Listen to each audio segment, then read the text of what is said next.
malanga lamahle wake welcome ehlelweni Kusile breakfast show kunguye lesihlanu siyathemba simalanga lamahle nivuke kahle ndawuthokoza kuhlasela nasi lomuhla eluhlelweni njengoba luhlelo lethelwa ngumsakazo weTithombe Eswatini TV disuku tisihlanu kuyenyanga yendlovana umnyaka wa 2020 libito lami ngingisamkelisiwe ngwakakhoza njengoba lomuhla malanga lamahle kunguye lesihlanu negabance yona insimbi yesithupha sibagatsile baka United Holdings noma ke labatonge ukuthi kukaDubs sizobuka phela kuthi lesikhathi lesi semkhuhlane iCovid-19 sitibone inombolo tebambu labashiyako lapha emhlabeni lapha emliveni laseSwatini denyuka kuthi engabe bona bayinkampani kubathika bede kanganani ikakhulu kade wona ema claims phela noma dona ticelo tekuthi funa maybe sibhadalele leyo msebenzi ukuthi sifihlele todihlobo tefu kuthi engabe futhi yini labakwendile kubayinkampani sizama phela ukuthi nathi inombolo temaswati tiyachibeka tiyenyuka ukuze sive semaswati sikhona kusitakala ngekuphuthuma futhi tativela kabanti ke kube thengabe vele yini legadzekile kimi futhi kuze sicelo sami into sinangisifaka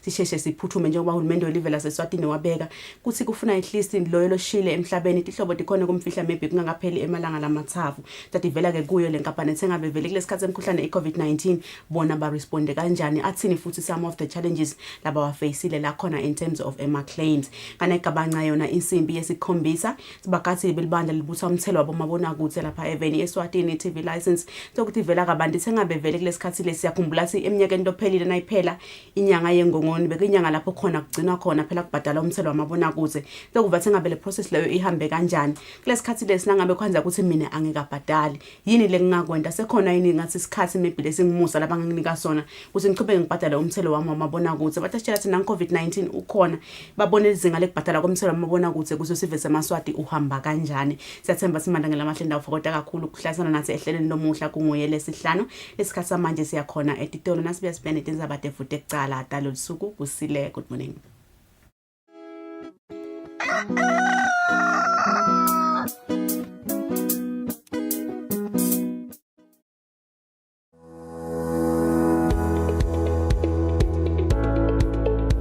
Why should we pay our TV license? The content on our local television is actually more up to date. The industry is enhanced. It is a criminal offense not to pay your TV license and attracts a fine of 500 emalangeni or 6 months imprisonment. And the industry is definitely blooming, ladies and gentlemen. So that's what we have for you. But we'll be right back just after the break and we'll give you more of Miss V. Pay my TV license. That's why I can enjoy the benefits of an enhanced industry and keep track with recent transformation. Mommy, who paid for a TV license and what are they paying for? The owners of TV set and a gadget with a tuner like DVD set have to pay. Pay your TV license at NetBank with the details provided on screen. Or use your cell phone via the mobile money pay. You could also visit your nearest post office and pay there. Pay your TV license via Eswatini Mobile Imali. Any TV device retailer can purchase a license to trade. Pay your TV license and enhance the industry.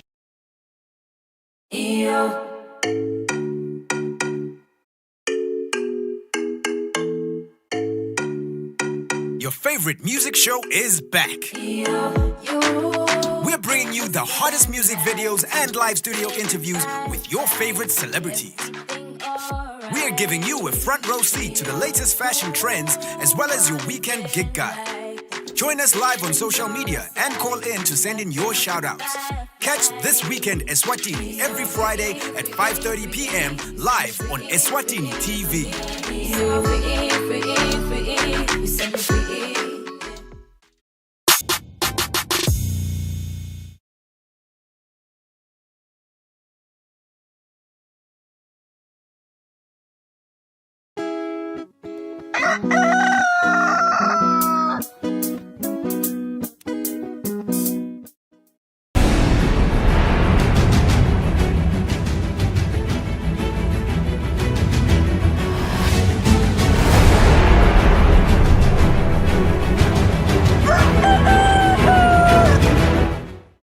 Mahala ngalamahle solo sekulolu hlelo Kusile breakfast show kunguye lesihlanu lesikhathi manje sinithulela dona tindzaba Masipala wedolobha laseMbabane usutawudzinga imali ecishe ifike esigidini semalangeni kudalungisa umonakalo lowendiwe ngemasaphatelo ezamcelo eLouise.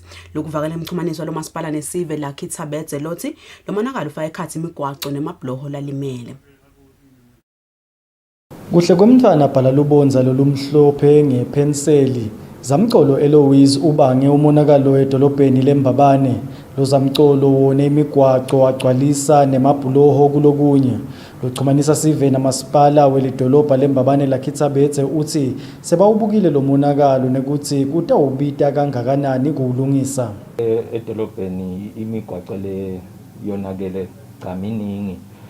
Nangabekisa nje ekhulwini ngasho ukuthi about 60% lonakele ngenxa yayo icyclone. Njengoba nihle nibona ke imvula ukuthi tisesekhona tihle tibuya. Lokho kusho ukuthi singumasipala ke asikhoni kulungisa ngale speed noma ke kuphangisa lesifisile ukuthi silungise ngayo leto titalati nemabloho lawa lalimele alinyatwa ngilolutulu. Nangabekisa ngemali sita spenda about $1 million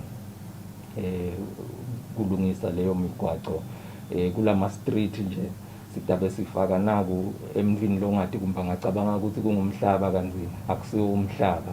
Tsabedze uthi kwamanje batawufaka umhlaba loluhlobo lolucinile kuletigodzi lesetikhona kule migwaqo yaleli dolobha kuze timoto titawukhona kuhamba. Tsabedze uyachaza naletinye tindzawo letilemalelwe ngemabhuloho khona kuleli dolobha. Emabhuloho langathi alimele noma ngathi ama crossings edolobheni. Kunalenye nawelela eWaterford kaMhlaba ikhona lelimele lapha ecrossing lokunkhuluma nje isebenta kamasipala ikhona khona tizama kulungisa leyo crossing. Ikhona lenye lengaseMbabane Central nayo ilinyetwe ngilolutulu bese kuba ngelenye libloho lase Pine Valley bese kuba i-crossing yakumahwalala. Siyathemba ukuthi tathi ngapheli weekend tisebenta masipala titabeti ilungisile leyo migwaqo nemabloho kukhona kuphindze kuhambe kahle edolobheni. Lokunye lokuyinkinga kuleli dolobha ngumena nawo lobangwe nguletimvula talo zamcolo. Kuletinye tindzawo sawubona ngebantfu bavela nje emeneni kanzi lokhu sekubafaka nasetingotini tekulimatwa timotolo.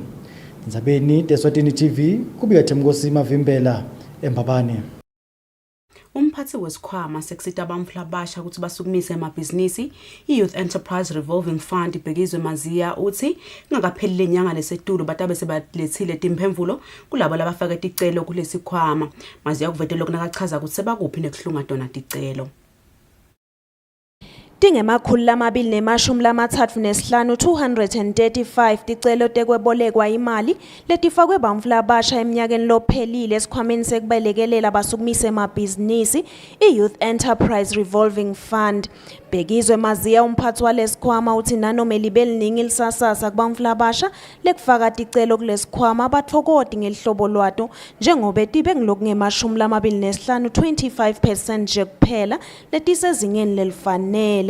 Le process yokucwaninga leticelo ifaka phasi lokuphuma sihambe siyobuka ukuthi vele lensimu losiyoyilima ikhona yini ibiyelekile yini vele ngeke ngikudle timbuti ticetse manje akhona yini ekunisela konke nesitolo nakasifuna kusebenza esitolo sesikhona yini lesitolo singilesesmen lesikahle yini asiso yini leside nemafasteli bozidlanga batawungena bagijima sisuka sibuka konke lokho sitokhona bona cha imali singayifaka lapha itawubuya futhi inhlelo tethu tikhomba ukuthi sitawube sicedzile makuphela lenyanga lesetulu yendlovana ngetifundza delivela kangwane sitholele sihambe embili kakhulu sifunza ngulesakahoho lapho khona sithole ticelo letingama 32% kusho ukuthi tibe ngamashumi lasikhombisa nesithupha hoho walandzelwa ngumanzini nga 31% kwase kulandzela lubombo nashiselo baphose babambene vele kusho ukuthi tilingene ticelo takhona ku 17% kusesiyatisebenta. Kusukela ngeminyaka wa-2018 ticelo letisekelwe ngilesikhwama tilikhulu-153 letibite imali leng-8.5 miliyoni emalangeni. Loku-ke kulethe ematfuba yemsebenti lengemakhulu-412 412. Etindzabeni te-Eswatini TV kubika Nelsiwendla ngamandla nginamuzi mkhona embabane kanti letinye titfombe titfolakale ku-internet. Selisukunyiswe ngalokusemthethweni luhlelo lelwatiwa ngelamadvuvu loluhlose kululeka ngengqondo nangekukhokhela labo labatheka betwe ngomkhuhlane i-COVID-19 ngetindlela letahlukahlukene. Lo hlelo litawusita sive mahhala lisukunyiswe ezulwini ngusihlalo walo Dr. Philip Nisi. Evikini leliphelile libandla labodokotela labaluleka ngengqondo lathembisa kusukumisa luhlelo lokusita sive ngekuseluleka ngengqondo nasemphefumulweni ikakhulukati leso lesikhanza sesidonsa kametima ngemkhuhlane i-COVID-19. Sewusukunyisiwe ngalokusemthethweni madudu lokuluhlelo lokululeka emoyeni nasengqondweni labatheka betwe ngulomkhuhlane. Madudu-ke ungumntwana wetengqondo Eswatini lakuyi-transitions. Ndoni yamanzi mdlalo selongidokotela wetengqondo uthi banelicembu labasebenzisana nalo lelinikele kwenta lo msebenzi. Sesiyabona ukuthi kulamalanga labantu sebalimele kakhulu bagcine abasana nhliziyo. Laba khona nje labathi nesengifele kakhulu ngendani. Sesinema suicide cases umuntu ukhanze ukuthi kufa ifamily yonke landlini kusale yena yedwana. Atibute kusikeja senosalela ini vele bese yatibulala. Lo munye mhlambe sekushone i-breadwinner lesi sikubonile nje kulamalanga sekhamba i-breadwinner uba sihleli indaba athini labantwana indaba beka labantwana angendi homicide angibulale labantwana nami ngitibulale ngadoya ejele for SODV. So le effects seyikabi sekune crime seyinyukile i-crime kakhulu labantu babhlungu base denial umonakalo mubi beva ngathi wonene ngoba bathi ibhlungu sidanivisa ke ibhlungu kune-anger lenkulu kusikeja uhulumende wethu wentani keja namake soshona kanjani siyasolana siyanyanyana lama-effects sekasemabi. Sihlalo Dr. Philip Nisi uthi uyathemba ukuthi sive sitawusitakala kulolu hlelo ikakhulukati ngoba sive sitawelulekwa mahala ha. Ukuthi bamlekelele simlekelele kukhulumisa naba bantu labakhathateke ikakhulu emphefumulweni. Kugula emtimbeni ungalimala sandla kodwa kugula lokumatima kugula emoyeni. Siyakholwa ke ukuthi ngamadudu vele sithi aselapheke emoyeni, selapheke emtimbeni, selapheke nasengqondweni. Siyambonga uNkulunkulu, sikubonge nawe sisindo ngale mbono lomuhle kangaka. Kuthola lusito lwekululekwa sive singashaya noma siWhatsApp noma ke sithumele umlayeto ku 7947 9180 noma ke ku 7605 4103. Kubika Giyani Msibi ngisezulwini. Bosomabhizinisi betinqolo titfutsa sive esipiki bathi kwenyuka kwentengo yaphethiloli nga-70 cents kusukela elangeni layitolo kutabakhinyabeda kakhulu njengoba nemabhizinisi kulamalanga angahambi kahle ngenxa yokubhedwa komkhuhlane i-COVID-19. Kulandzela ukuthi litiko lemcebo waphansi nemandla ngalesithathu limemetele ukuthi intengo yaphethiloli, diesel na paraffin itawenyuka nga-70 cents ilitha kusukela ngalesine ebusuku. Bosomabhizinisi betinqola letilayisha sive esipiki bathi kwenyuka kwentengo yagasolini kutabakhinyabeda kakhulu ebhizinisini. Labo somabhizinisi bakhala ngekuthi kusebenta kwabo bekuvele kumadima ngenxa ye-COVID-19. Bathi kwenyuka kwagasolini akubakhuthati nasekuchubekeni nemsebenti. Mcinise Dlamini lolunga laka Local Transport Association esipiki uthi bebangakasibheki isinqumo sekwenyuka kwentengo yagasolini. Siphatheke kabi kakhulu vele kwenyuka kwapetrol singakabheki besibheke ukuthi kunokuthi enyuke ngoba nako bantu bagiyiwe emotini silayisha 80%. Kuna la kulo 80% besidonsa kakhulu. So nyalo-ke lokhu sekwenyuke lo petrol asathi lo sesitawenza njani. Sheshane Dlamini lomsomabhizinisi lomncane uthi lesinqumo sibalimata kakhulu uthi ucela uhulumende ababonelele. Petrol zakhuphuka nga-70 cents, beyakhuphuka ngabo 20 cents. Ngalana sinemakhumbini la besilayisha 15 abanyalo sayisha 12 siyaphela sihambela lithi lamgwaqweni kakhulu mane nathi silingisa labasifaka amaphepha enkantolo ukuthi hey uhulumende mane asikethelezile abantu baphelele babe kuleli nani leli 14 noma 15 hayi lo 80% ngikubekunene hayi ukuthi mbe siyalwa siyaqela bengekhona bangasicelela khona ngabeka mgcinela. Bagibeli betinqola letilayisha sive bathi bebangakasibhekile isinqumo sahulumende bathi lokhu ukuthi awufaka bashayeli baletinqolwa esilingweni sekukhulisa inombolo yabagibeli kanti lokho sekufaka bona engotini yokuthola i-COVID-19.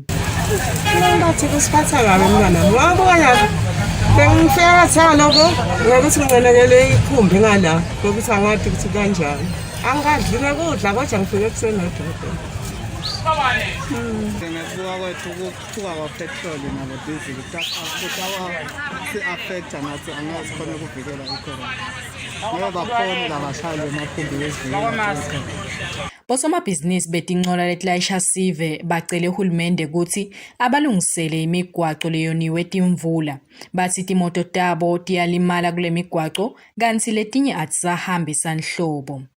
Etindzabeni kubika Phumaphi Msweli Espiki. Lebeka indvuna yemisebenti lemikhulu nekutfutsa Ntuthuko Dlamini uthi unekugula lokumbambile lokusolo kungabi ngcono noma sekabonwe ngudokotela esitokisini. Dlamini uthi ngesinye setizatfu letimgunyata ukuthi akhokhwe ngebheyili. Dlamini ukusho lokho emaphepheni akhe asenkantolo lapho khona afake isicelo sekutokela ngaphandle. Lowake waba yindvuna yetemisebenti lemikhulu nekutfutsa Ntuthuko Dlamini uthi kugula kwakhe kumengame kusukela kucala lenyanga. Dlamini uthi nadokotela wasesitokisini soke wambona kodwa solo umehluko kude. Uthi sewusevalweni lokuthi angahle atfole umkhuhlane i-COVID-19 njengobe baminyetelene kakhulu esitokisini labagcinwe khona. Uthi kwamanje sekukhona labake bawuthola lo mkhuhlane khona lena esitokisini. Dlamini uyayiphika ke indzaba levetwe ngumbuso ukuthi akulungi ukuthi atokele ngephandle njengobe bangasuke bamcashele babulali labavume ukuthi Tinkhabi khona kalamgabhi. Uthi solo atalwa akuzange sekuke kube nesigameko sekuthi kube nemuntu locashelwa Tinkhabi kalamgabhi. Kanzi ngakulokunye Dlamini uthi akayanga kulomhlangano emhlabubovu ngenhloso yekubulala njengobe umbuso uyibeka indzaba. Uthi yena bekayokuva ukuthi kwentekani lapha akumise nangabe kungekho emthethweni lolokwentekako. Dlamini uthi sekuyalunga nekuthi aphume atokele ngephandle njengobe simo sesingcono endzaweni yangakubo. Uthi lokhu kufakazelwa nakuthi emaphoyisa akasahlali kuleya ndzawo kodwa ayaya kuyohlola njalo ngemuva kwemalanga lamabili. Lokhu ke kufakazwe nangumkakhe nomthandazo Kusile Dlamini lothite emaphoyisa ahamba ekhaya labo ngemuva kwemaviki nje lamabili. Umthandazo uthi solo kwaboshwa umyeni wakhe kude loke wamsongela noma wamhlukumeda. Dlamini ke kulendzaba umelelwe ngunoncedo Ndlangamandla kanti umbuso umelelwe nguSibusiso Gama. Tindzabeni Eswatini TV kubika Themkosi Mavimbela enkantolo lenkulu. Umbuso uthi sewulungele kuchubeka nelicala lebasola ecaleni lekushaywa kwemaphoyisa ngehamela enhlangano. Labasola basolakala ukuthi bashaya emaphoyisa lamabili kanzi linye bebahlose kulibulala.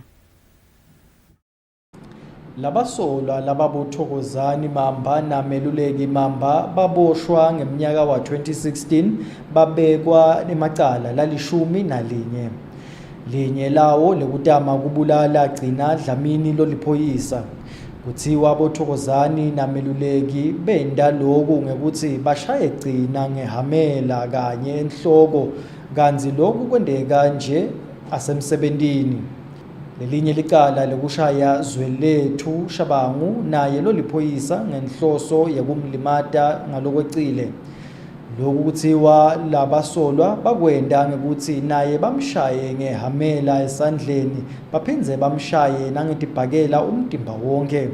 Lamanye amaphoyisa lashaywa ngulabasolwa Bogelani Simelane na Friday Mabuza labakhahlelwa kwathi siphiwe noma ke simphiwe ndlangamandla naye loliphoyisa wasabiswa. Bothokozani nameluleki babhekene nanelicala lekuzama kubamba somatekisi lo nguThokozani Dlamini inkunzi. Nasekutekwa lelicala umbuso uthi utawuba nabofakazi labayimfica. Munye wabo kuthiwa utawutshela inkantolo ukuthi kwafika Thokozani Dlamini lo ngumshayeli wetekisi watowuvula licala emaphoyiseni enhlangano alivulela Thokozani Mamba. Ufakazi utawusho nokuthi amaphoyisa aphuma ayobopha Thokozani Mamba abuya naye esteshini. Athi asambuda imibuto waphuma ngematubane wangcunzana nalelinye liphoyisa lawa phansi. Ufakazi lo ngugcina utawusho ukuthi wacosha lomsolwa wathi sekadudane nokumbamba weva umsindvo lomkhulu enhloko kwaba ngulapho aculeka khona.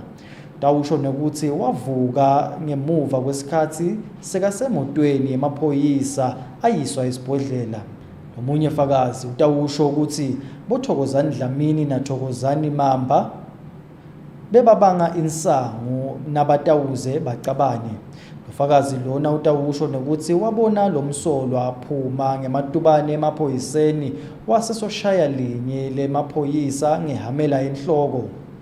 Lomunye fakazi utawusho ukuthi wabona Meluleki Mamba afika estation semaphoyisa nehamela lase uyinika Thokozani lashaya ngalo gcina. Lehamela kuthiwa kwathi nasekuboshwe labasolwa lababili latholakala lifakwe ebhandeni lamunye walabasolwa. Lobufakazi lobu ke busatawuhlolisiswa emanga nemaqiniso khona enkantolo. Ndzabeni Eswatini TV kubika Themkosi Mavimbela enkantolo lenkulu.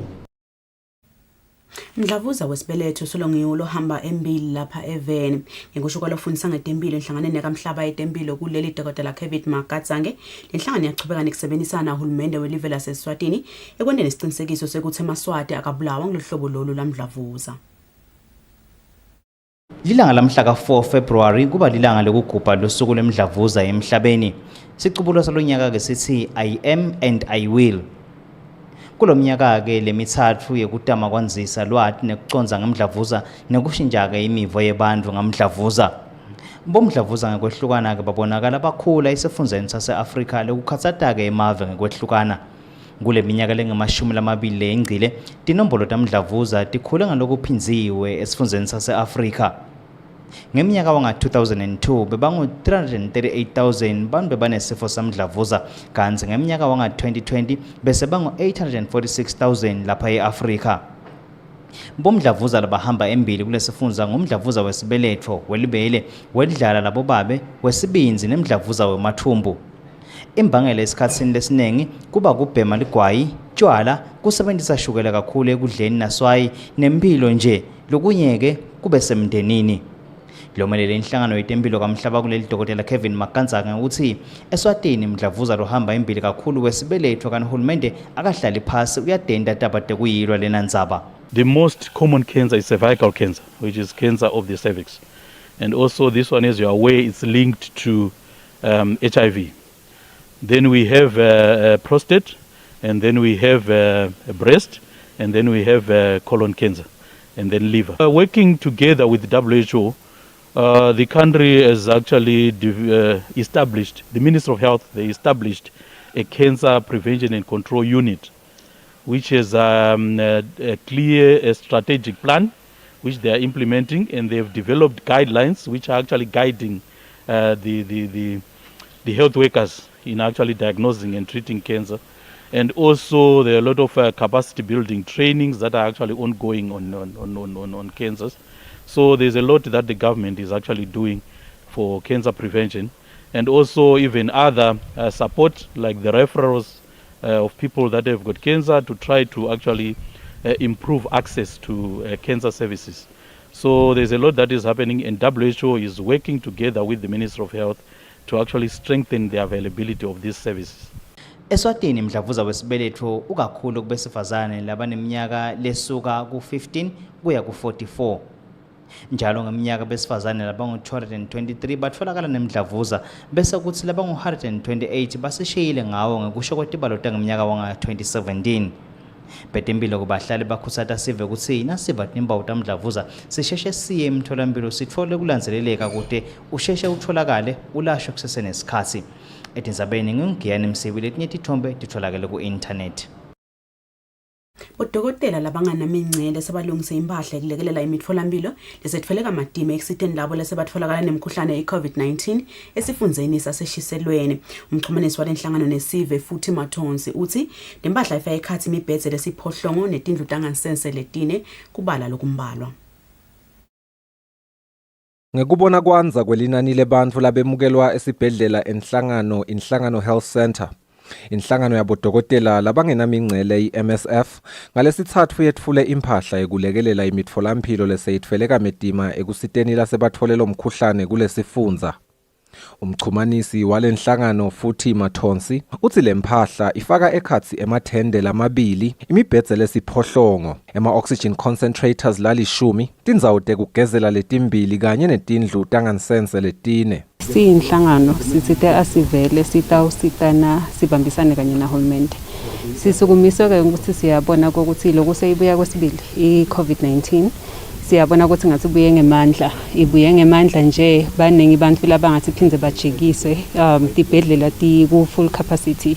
So sesize asingete nathi sisito lesingetako lefaka ekhatsi imibhedze lefaka ama-oxygen concentrators lokusho ukuthi ngilolo kudzingwa ngulesigulane ngaleso sikhathi. Siyathemba ukuthi nalaba labashonako uthola ukuthi bashona kanti bangaphili nabo bayakhona ukuthi bathole isito baphile.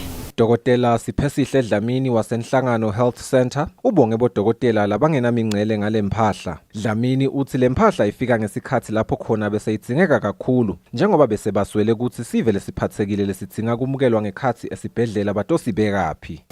Siyabonga kakhulu nje basenhlangano Health Center ku MSF ngekusilekelela la uma kuqala le pandemic ye COVID-19 sonke sibe nathi we overwhelmed alokuthi sibe sinetigulane letinengi ezinamanje sisesenato letitako uthola ukuthi letinye ti critical lokusho ukuthi bekudzinga ukuthi sithi admit silalise kodwa ke lokho kwendeka bothola ukuthi asikhoni lokulalisa tonke lele sidinga ukuthi silalise ngalokuthi sinenzawo lencane la ngekhathi yeku-admita. Umbiko welitiko letempilo ngalomkhuhlane ngalesithathu uvete kutsi batinkhulungwane nemakhulu lamathathu 1300 bantfu esifundzeni saseshiselweni labatfolakele banalomkhuhlane. Lokusho kutsi ishiselo solo ngiyo lenelinani leliphasi lebantfu labanemkhuhlane i-COVID-19 uma icatsaniswa naletinye tifundza telive. Etindzabeni kubika Sifiso Nxumalo nginasimuva Shongwe sisenhlangano.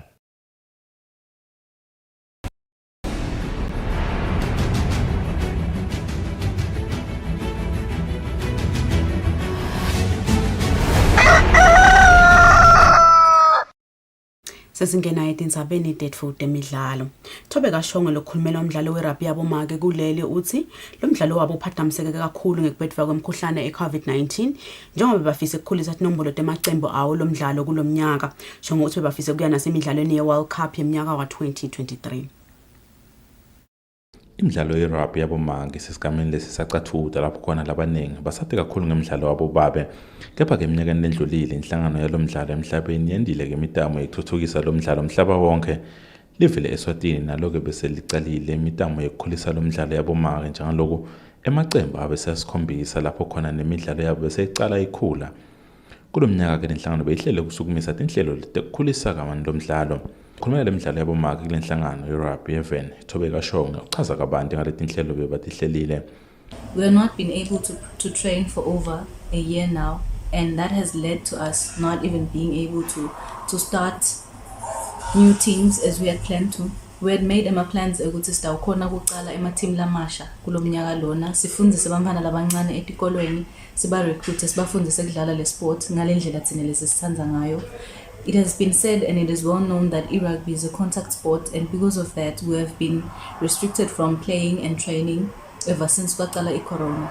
This has greatly affected us because we would like for many other children to learn how to play the sport as women, mainly because we had wanted to join the Rugby World Cup, which is set to be on 2023, of which we are not sure if we are yet to qualify for now, looking at the time of which we have spent singa trainee singing the load for.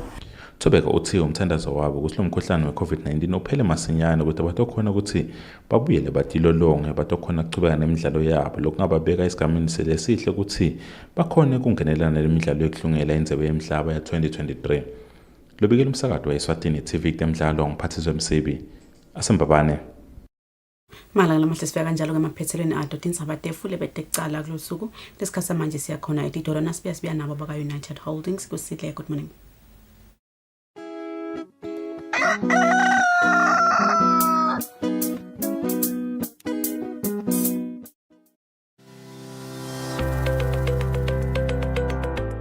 Siyanibonani ke bantu abakethu ngugogo lona bantu abakethu kulamalanga seyanzile indzaba ukuthi kubulalane bantu labathandzanako usuke umbutho wagogo umshaya njani nje umuntu lomthandzako uze umbulale cha nangabe ningasaboni ngasolinye naloyo lothandzana naye funani phela umuntu wesithathu lo ngeke akhetha luhlangothi angenelele la kule nkinga yena nani bona ukuthi lokho ngeke kuze kuniside hambane emaphoyiseni ehlangothini lalaba lababuke kuhlukubetana emakhaya kutane kunisida lo sisive sibambisene nembutho wembube sithi ungambulali ungadibulali ningabulalani. At this point, you shouldn't feel as if you do not have it. You have it for sure. Find something you like doing. Yeah. Say invest in yourself. I am your host, Tianza Dlamini, and you're watching Fame Unfiltered.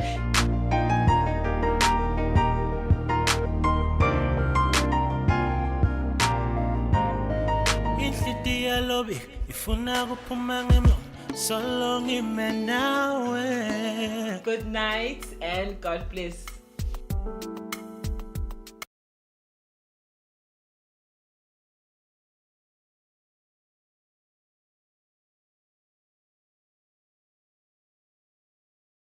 Kuleli viki siphathele ilegend Makazimangele.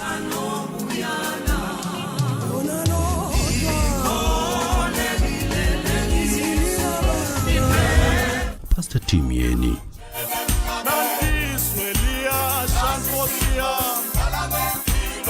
Spiwe Nyaweni.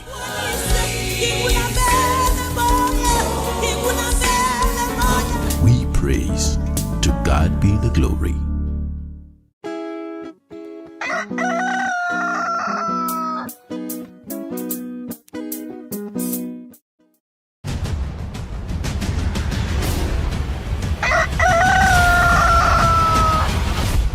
Malanga lamahle welcome back selo siqhubeka nalo luhlelo Kusile breakfast show kungoya lesihlanu sanimukela nani maswahle nisanza kuvulela wona umsakazo wato titfombe emakhaya nasetinkundleni tefuthi ekuxhumana siyabonga kakhulu ukuhlasana nathi sethembisile sisabe sinabo beke baka United Holdings sabavele bakhona etindlini tefuthi kusakata so khona ke Mr Mzingaye lokhamka khona ka United Holdings unaye sakhile sobokusana thina umkhuhlane eCovid-19 ukhona phela tinombolo tebami labashiya emhlabeni lapha even itenyukile kakhulu engabe bona ba responda bathini to that athini futhi some of the challenges laba bafacile at this moment sanimukela ihlelo next time.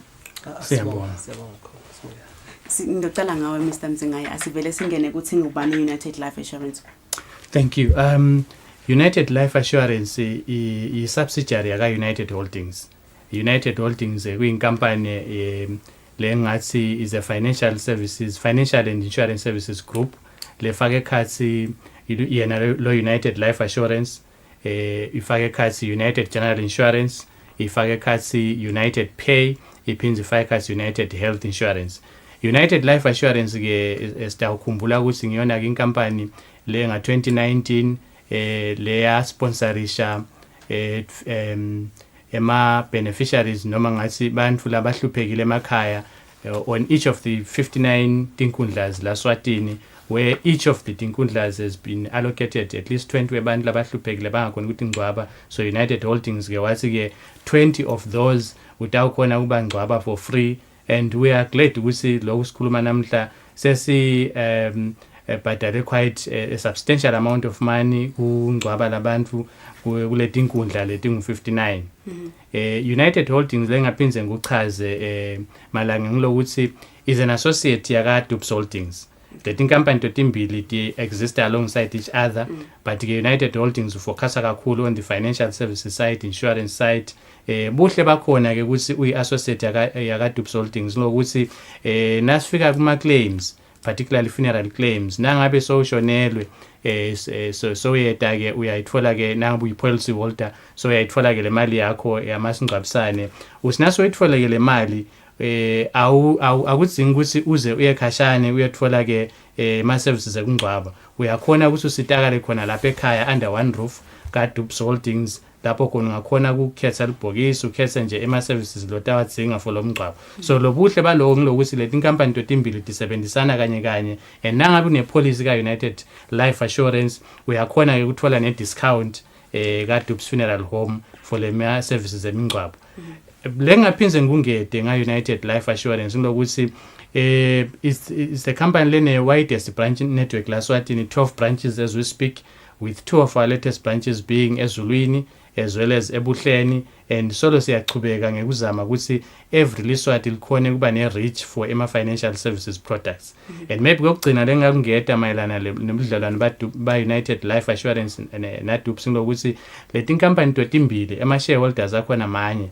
So meaning ukuthi konke lokwendeka ka United Life nokwendeka ka United ka Dupes Holdings kwendeka under one directorship, and lokho kusithe kuthini i-decision making yakhona is very quick, and ma directors noma shareholders aleti company leti ma directors la khona kutfolakala noma nini ngoba bakhona la Eswatini akuthi ngikusuze esikhwahlande kuzuthola i-decision kubo.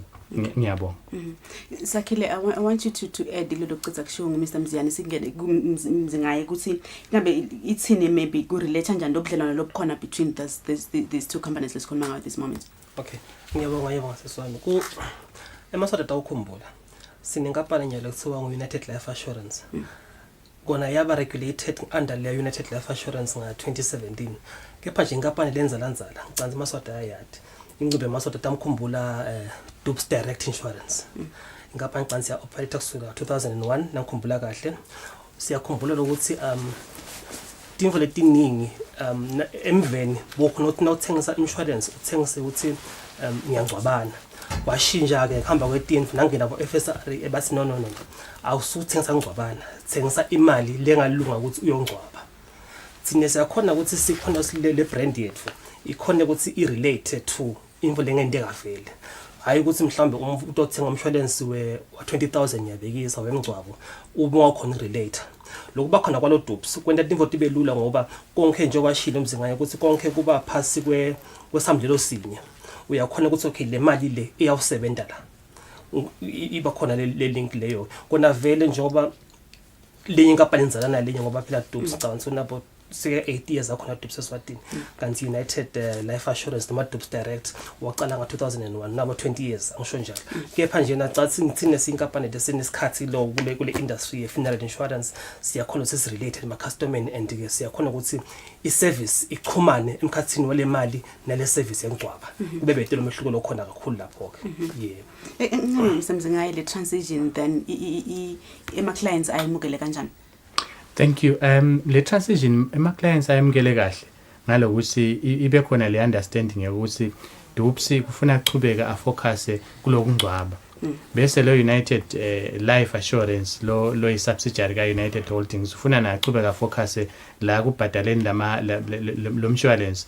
And le transition lengakusho lengakungeda ngilokuthi yabangelwa ukuthi ku financial services group besifuna kungeda letinye tinkampani lengitibalile ekucaleni United General Insurance lesifaka insurance wetimoto tindlu United Health insurance waka health na United Pay microlending. So besingeke sikhone ukuthi leti inkampani leti noma products lawa sibe nawo under Dupes ngoba Dupes vele ibrand lesiyatiwa kakhulu la kangwane ngekungcwaba.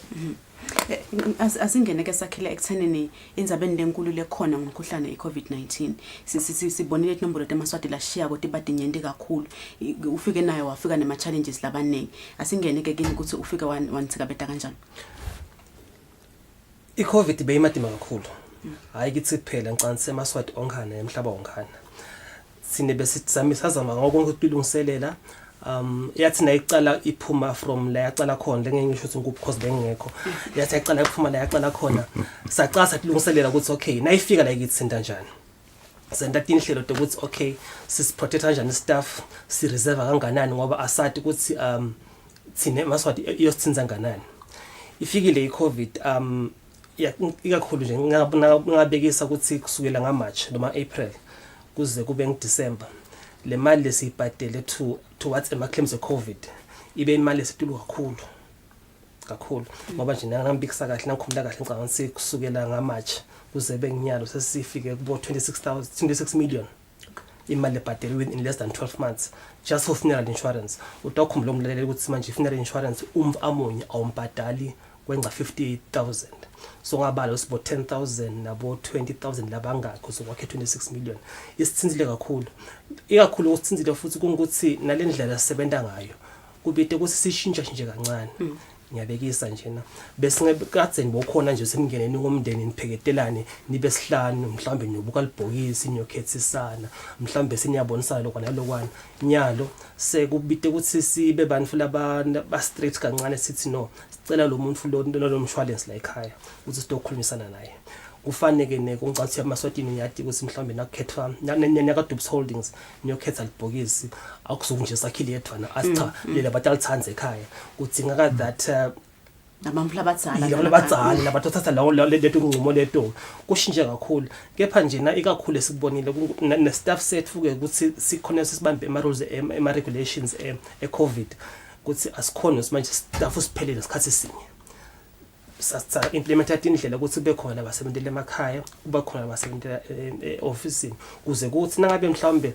kukhona lo banjwa i-COVID lo sebenza e-office sikhona ukuthi manje naka isolation abe khona lona nalokho sebenza kwethu ke sikabetekile kancane ukuthi i-service yethu ayisiyo njengaloba sithembisa ngoba bese yasicabheka ukuthi thina i-claim sibhadala ngapheli amahora lamabili futhi ke kucala nasibhadala i-claim besibhadala nga-cash lesilukwathi yona mangibani ukuthi nakuneni for lengathi ayikahlobi kahle emangweni imali ikakhulu imali eliphepha so kwathi sishintshe kuloko kusebenza kwethu lokho sithi cha asisiu endanger ema customer ethu nema net 70 asishintshe indlela sisebenza ngayo kulapho sathi okay nyalo nangabe une insurance like ithi kanti mhlawumbe ufuna usebenzisa Dubs asinibe sikuthinza sithatha le mali thini lifuna sikunikete yona siyokubhadela le ka Dubs nangabe kuneshintshile khona sitakufakela ebhanki mhlambe leshinshi mhlambe ngeke ingene within 2 hours ngoba mhlambe yathi emabhange lo muketela nawo imali ngeke kuthathe isikhathi esingasijabulela thina kuloko nje lokushintshile nalokuthi ke vele le nombolo esibhadele ikakhulu siswami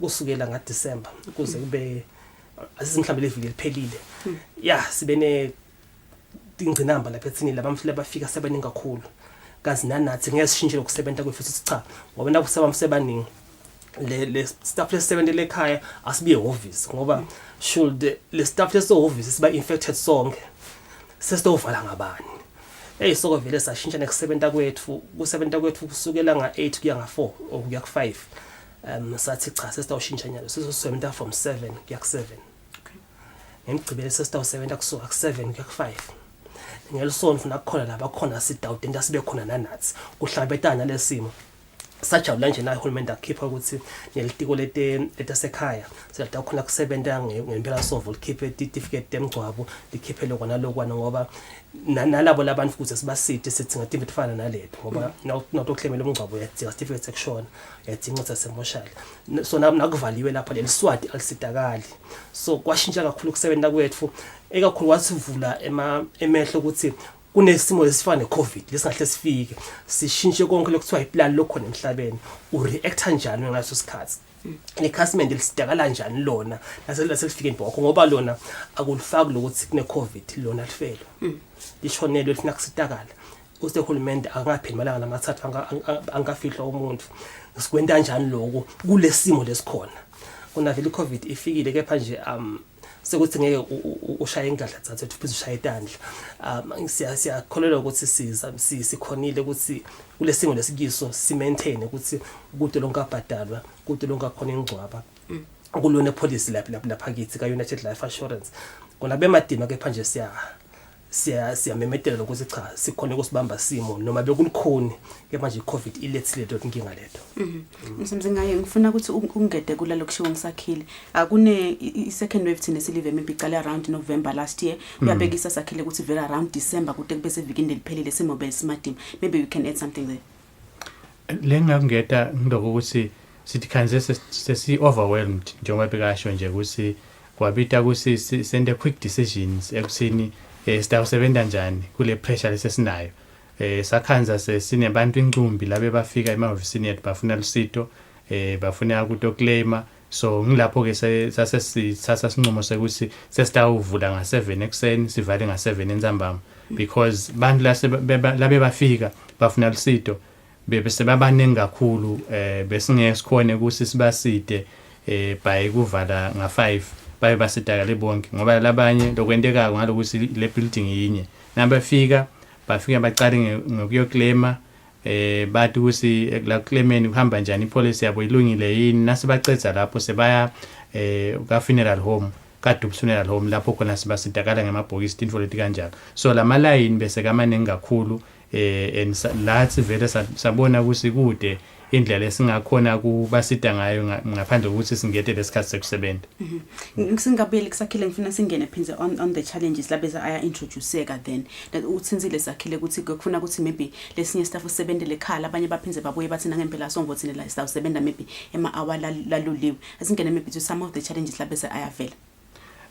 Le challenges la bese yavela ngiloko ukuthi staff naso sigciniwe.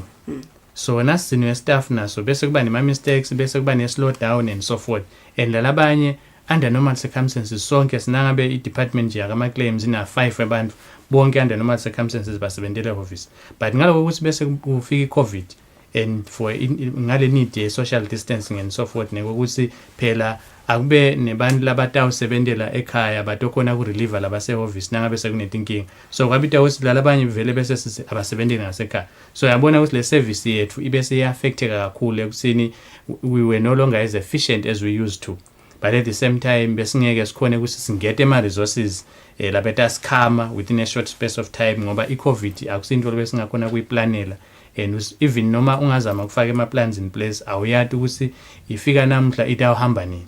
So ngilama challenges lawo staff usiziniwe sagcina sisi asingeke sikhona ukuthatha abo leave within this period of time sitawubuka simo ukuthi sihamba njani sikhone ke ukuthi abantu bakhone kuyophumula nangabe simo sesingcono. So sibe overwhelmed kakhulu but siyajabula nje ukuthi lethi nombolo nasibuka ngase sitiya ngekwehla and le pressures isinayo seyehlile. Ngifuna singene ke sakhile ekuthenini nasi ithinzile indzaba ukuthi le mali lebhadelo nyalo ngalesikhathi sa Covid isinengi kakhulu maybe ungasinika just maybe some sort of us unpack and maybe nas comparator even ku previous year lapho khona besikude khona iCovid. Ngiyabonga sithethe. Okay ku previous year nasibuka ukukhumbula siswami ukuthi sikhuluma ngepopulation lapha ya le ngaphasi kwa 1.3 million eBaswati. So imali sibhadalako ngekushona kwabantu eminyakeni wonke iba la kubo 15 million. Nasiphelele yonke kuya 20 million. Kepha nje ngekufika kweCovid mhlawumbe angakhuluma kakhulu ngewave yecala ngoba lapho mhlawumbe besingeke sikubeke kakhulu. Kepha nje ngewave yesibili shothi ke ngingabekisa if sithi inyanga yinye sibhadala kubo 1.2 million in funeral claims. Kepha kusuka December kuze bevile ephelile so singaphasi kwa 2 months sithi khanze sibhadala imali le lapha kubo 7 million.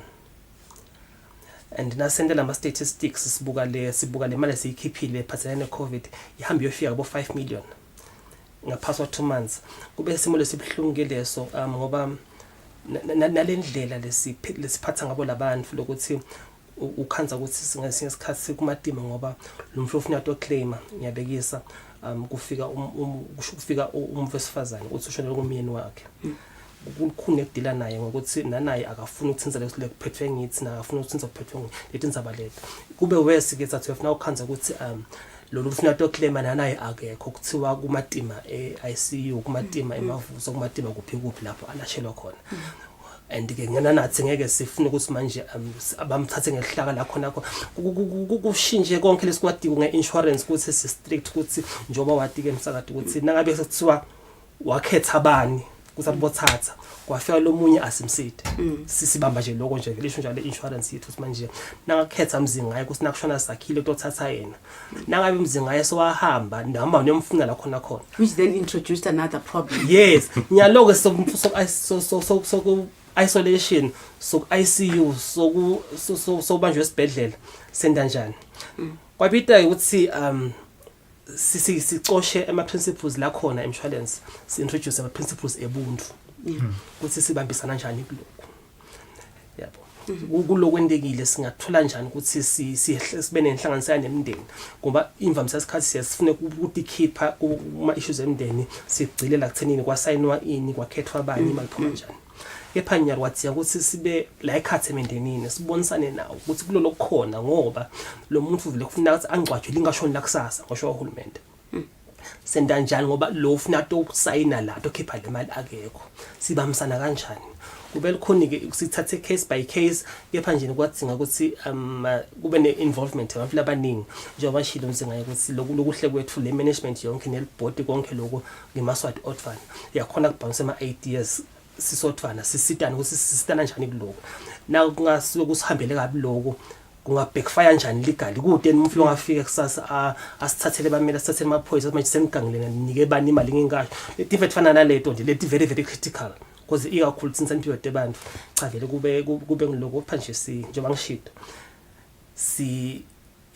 siyasithokotela ukuthi ngase sekuya ngasekupheleni kona bengimadima kakhulu but njengoba ngishito ukuthi in the second wave sibhadala imali lesingayibhadala in 10 months so to say sibhadala less than 2 months kepha nje bekumadima kakhulu mafigures ethu akabi lamahle kakhulu kepha nje ke lesi angathi emaswati analokukholela ukuthi tinfoni idatena last minute ngalesikhathi singoma abantu abaningi kakhulu siphindze futhi saba nale nombolo yabantu abaningi kakhulu futhi but othatha le insurance angicabanga ukuthi baswati bese thukile noma angathi kepha nje le nombolo ngikhani stoqala thine nalaba ngisesitongcwaba sekubana le influx njengoba shilo ukuthi sisitweni ukuthi ikhole branch network yiningi lokuthi bonke abantu akufuna sibawuphethela kamanzini kukhona abantu abespeak ebuhleni nasenza efana naleto nabozulwini amabranch eflamasha kube vele labantu babethukile sibe sesiya expanda ke njengoba mhlamba abantu abachaza imizwa ngayo ukuthi sina ne call center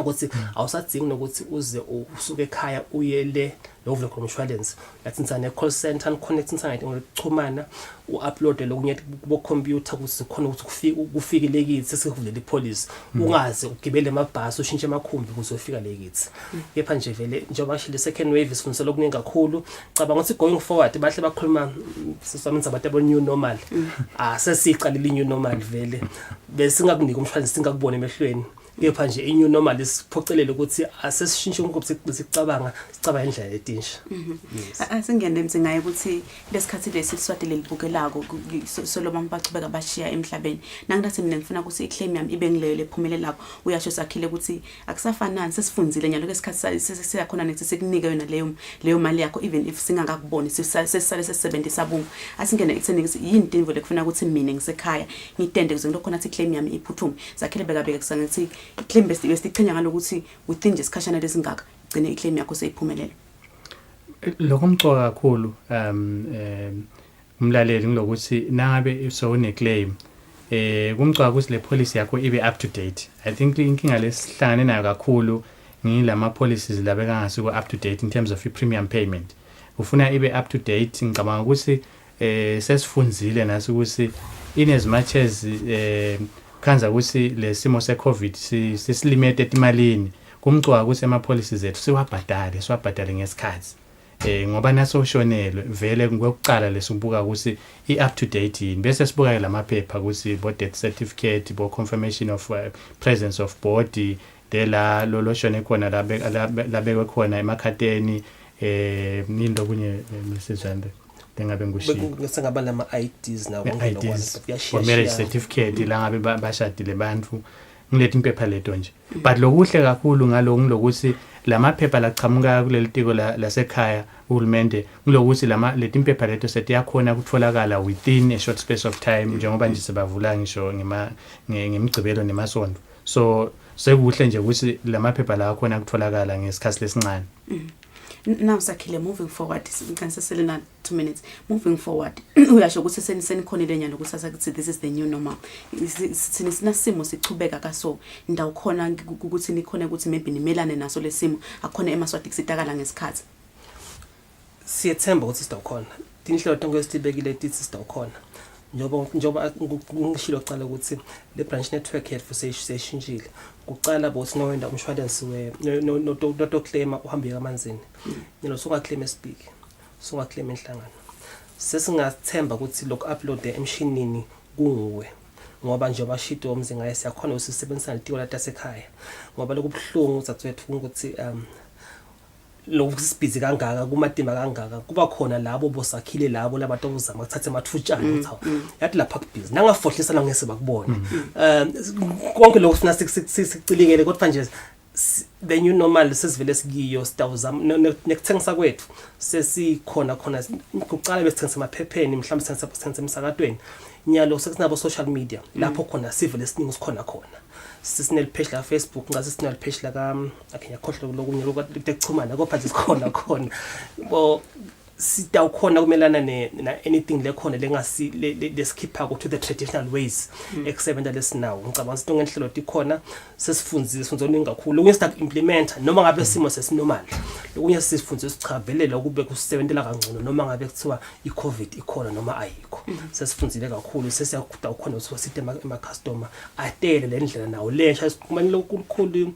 sisambunga ukuthi dopsimzala umzalana United kuthi ne customer lela qala kuba ne police type ekhaya ngisesesikolweni mina le longe utshele unganani ngalomshwalensi ngoba leyata ngikhulu kunami so kuba likhulu kubashintsha endlela abacabanga ngayo endleleni labakholelwa ukuthi info kumele into engakhona kepha nje cha singekukhulumisana neMaswati ekubambisana sitakhona ukuthi sibe ne way forward ukuthi okay nyalo sesichuba kanje. Something you want to add something? Yes, lengakungeda nje kubonga kubambiseka ngeMaswati noma hluphekile. I think sikhanze asibambisa kakhulu understand lesimo baqhubeka nabo bathi ukuthi siyazama simo sibi but basibambise and lengagcina ngako ngilokuthi Sing United Life Assurance noma Sing United Holdings sinawe indlela yonke. Isakhelo ngathini begcina before go? Acinga sicotho kusho konke mzingayi sinabo vele indlela yonke cha babambisana nathi babe nesineke nathi sidabe sineke nabo siyethembisa ukuthi konke labakudingako sidaba sita kude eliswati lengelisitakahle ka United Holdings. Siyabonga kakhulu ukuba nathi lamhlekisana ehlelweni. Siyabonga kakhulu. Mala namahle behlise nabo baka United Holdings bukasona simo semkhuhlane iCovid-19 ngekuthi bona babe seba responda njani kulesikhathi lesikhathi manje siya $80 sibe netinsaba futhi esibili dalosuku Kusile. Good morning.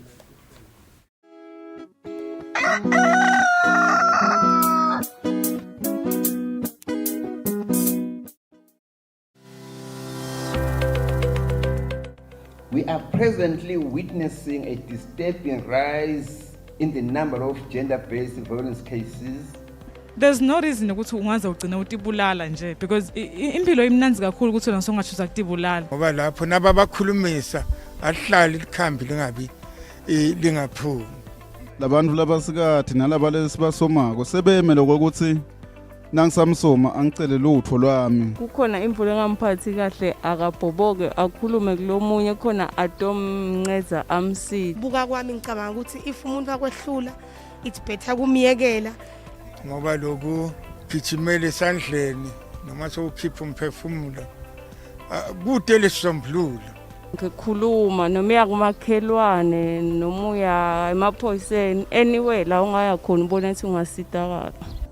Diningi na itinsita likhona ngekubuka kwami lokuthi nangenteka nangabe abuka lokuthi sekuyamehlula yena diningi letindlela angaya kuto bakhona nebakaswaga la ngaya kuba bameluleke kanti nembutho wembube ke kwanawo nje so waba nawo litiko ngiloko nje bekunene ukuthi sesibukweni letinfo leti sitegweme letinfo leti kanjalo lengasikhona tihlazo kuze sitokhona kuphila ngiloko kwakangwana. Ungadibulali ungangibulali asingabulalani.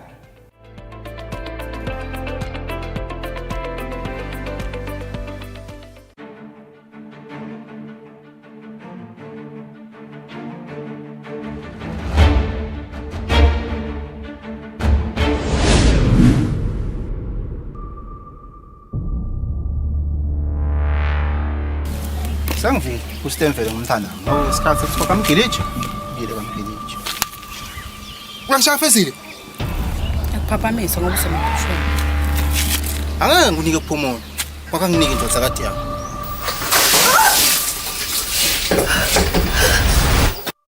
Santi, iphi imali yakho? Ngisathi imali ubanyalo. Santi, lengisiphi imali yakho? Uthola ubalekile noma ubhace khona la ngithole khona Fezile. Mina sidingo sebaleka noma sebhace. Uma bahlula kuvala lo monyana wakho nhluko. Mina ngiyawuvala.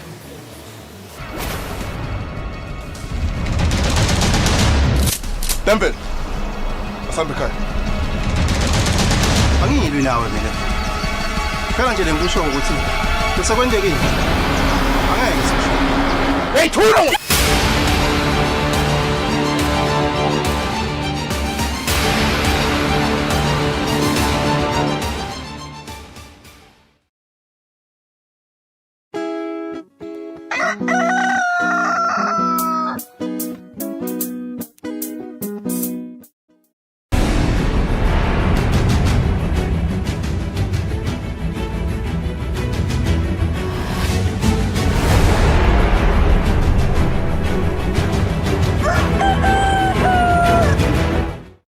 Mana ngilamahleselo sekulolu hlelo Kusile breakfast show kungelesihlanu lesikhathi manje sethula Donatin Sabate futhi esibili telisuku.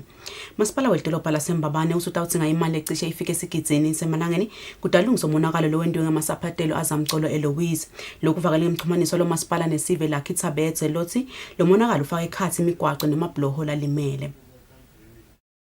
Kuhle komntwana bhala lubonza lolumhlophe ngepenseli Zamcolo Eloise ubange umonakalo edolobheni leMbabane lo Zamcolo wona imigwaqo wagcwalisa nemabhuloho kulokunye loxhumanisa sive namasipala welidolobha leMbabane laKhitsabetse uthi sebawubukile lo monakalo nekuthi kutawubita kangakanani kuwulungisa edolobheni imigwaqo le yonakele kaminingi nangingabekisa nje ekhulwini ngasho ukuthi about 60% lo nakele ngenxa yayo icyclone njengoba nihle nibona ke imvula ukuthi tisesekhona tihle tibuya lokho kusho ukuthi singumasipala ke asikhoni kulungisa ngale speed noma ke kuphangisa lesifisile ukuthi silungise ngayo leto tidalati nemabloho lawa lalimele alinyatwa ngilo litulo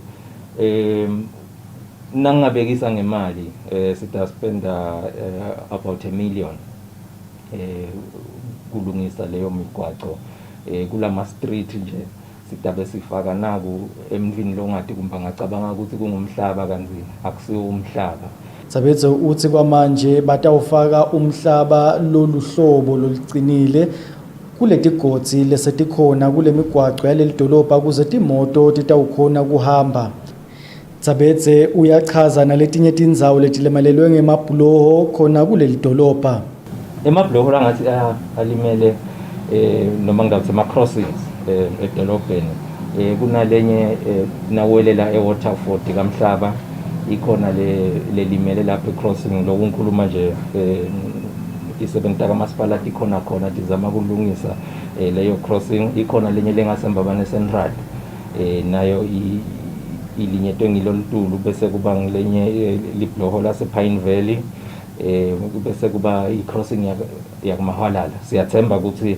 tathi ngapheli weekend tisebenta amasipala titabe tilungisile leyo migwaqo nemabloho kukhona kuphindze kuhambe kahle edolobheni Lokunye lokuyinkinga kuleli dolobha ngumena nawo lobangwe nguletimvula talo Zamcolo kuletinye tindzawo sawubona ngebantfu bavela nje emeneni kanzi lokhu sekubafaka nasetingotini tekulimatwa timotolo Ndzabeni Eswatini TV kubika Themkosi Mavimbela eMbabane Umphathi wesikhwama sekuseta abamhla abasha ukuthi basukumise emabhizinisi Youth Enterprise Revolving Fund ibhekizwe Maziya uthi kungakapheli lenyanga lesetulo batabe sebatilethile timbemvulo kulabo labafake ticelo kulesikhwama Maziya ukuvetela kunakachaza ukuthi sebakuphi nekuhlunga dona ticelo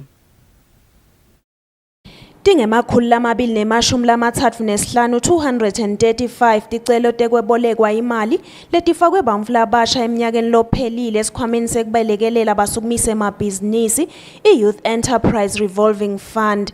Bhekizwe Maziya umphathi walesikhwama uthi nanoma libe liningi lisasasa kubantfu labasha lekufaka ticelo kulesikhwama batfokoti ngelihlobo lwato njengoba tibe ngelokungemashumi lamabili nesihlanu 25% nje kuphela letisezingeni lelifanele. Le process yokucwaninga leticelo ifake phasi lokuphuma sihambe siyobuka ukuthi vele le nsimi losiyoyilima ikhona yini ibiyelekile yini vele ngeke ngikudle timbuti ticetse manje akhona yini ekunisela konke nesitolo nakathi ufuna kusebenza esitolo sesikhona yini lesitolo singilesesimeni lesikahle yini asiso yini leside nemafasteli bozidlanga batawungena bagijima sisuke sibuka konke lokho sitokhona bona cha imali singayifaka lapha itawubuya futhi inhlelo lethu tikhomba ukuthi sitawube sicedzile makuphela lenyanga lesetulo yendlovana ngetifunza delivela kangwane sithole lesihambe embili kakhulu sifunza ngulesakahoho lapho khona sithole ticelo letingama 32% kusho ukuthi tibe ngamashumi lasikhombisa nesithupha hoho walandzelwa ngumanzini nga 31% kwase kulandzela lubombo nashiselo baphose babambene vele kusho ukuthi tilingene ticelo takhona ku 17% kusesiyatisebenza. Kusukela ngeminyaka wa 2018 ticelo letisekelwe ngilesikhwama tilikhulu nemashumi lasihlanu nakuthatfu 153 letibite imali leng 8.5 million emalangeni.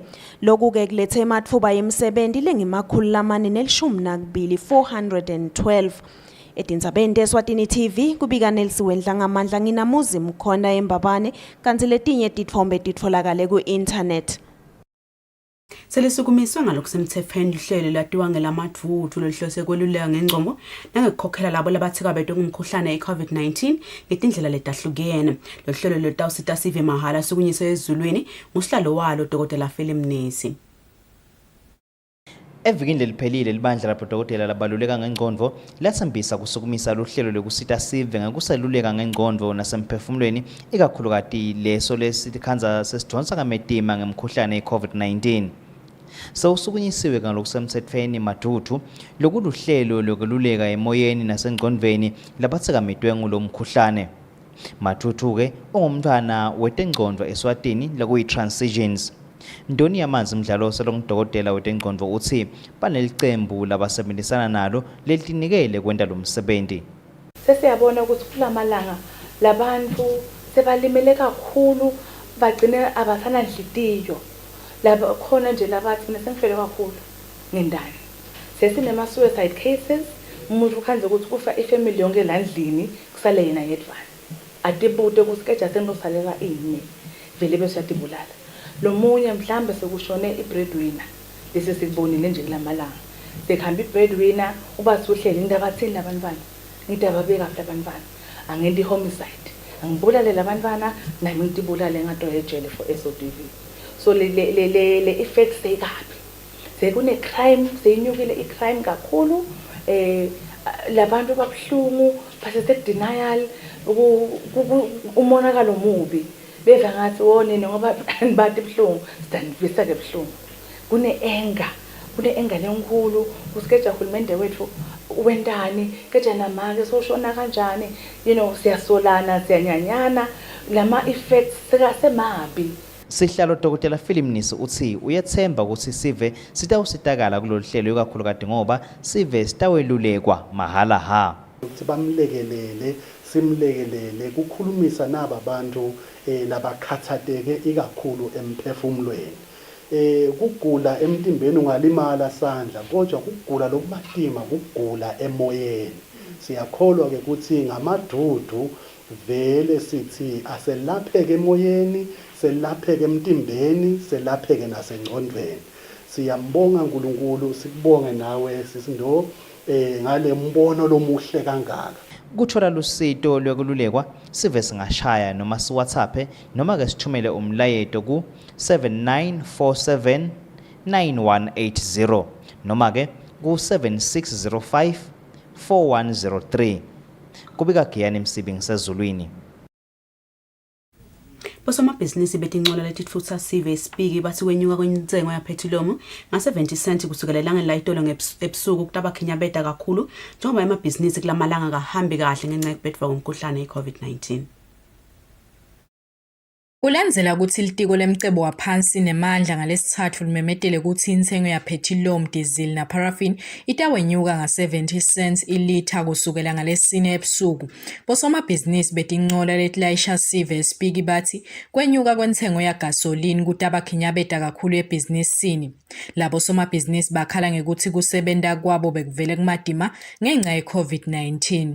Bathi kwenyuka kwagasoline akubakhuthati nasekuchubekeni nemsebenti. Mciniseli Dlamini lolunga laka Local Transport Association esipiki uthi bebangakasibheki isinqumo sekwenyuka kwentengo yagasoline. Siphatheke kabi kakhulu vele kwenyuka kwapetrol singakabheki besibheke ukuthi kulokuthi enyuke ngoba nako bantu bagiyiwe emotini silayisha 80%. Kona la kulo 80% besidonsa kakhulu.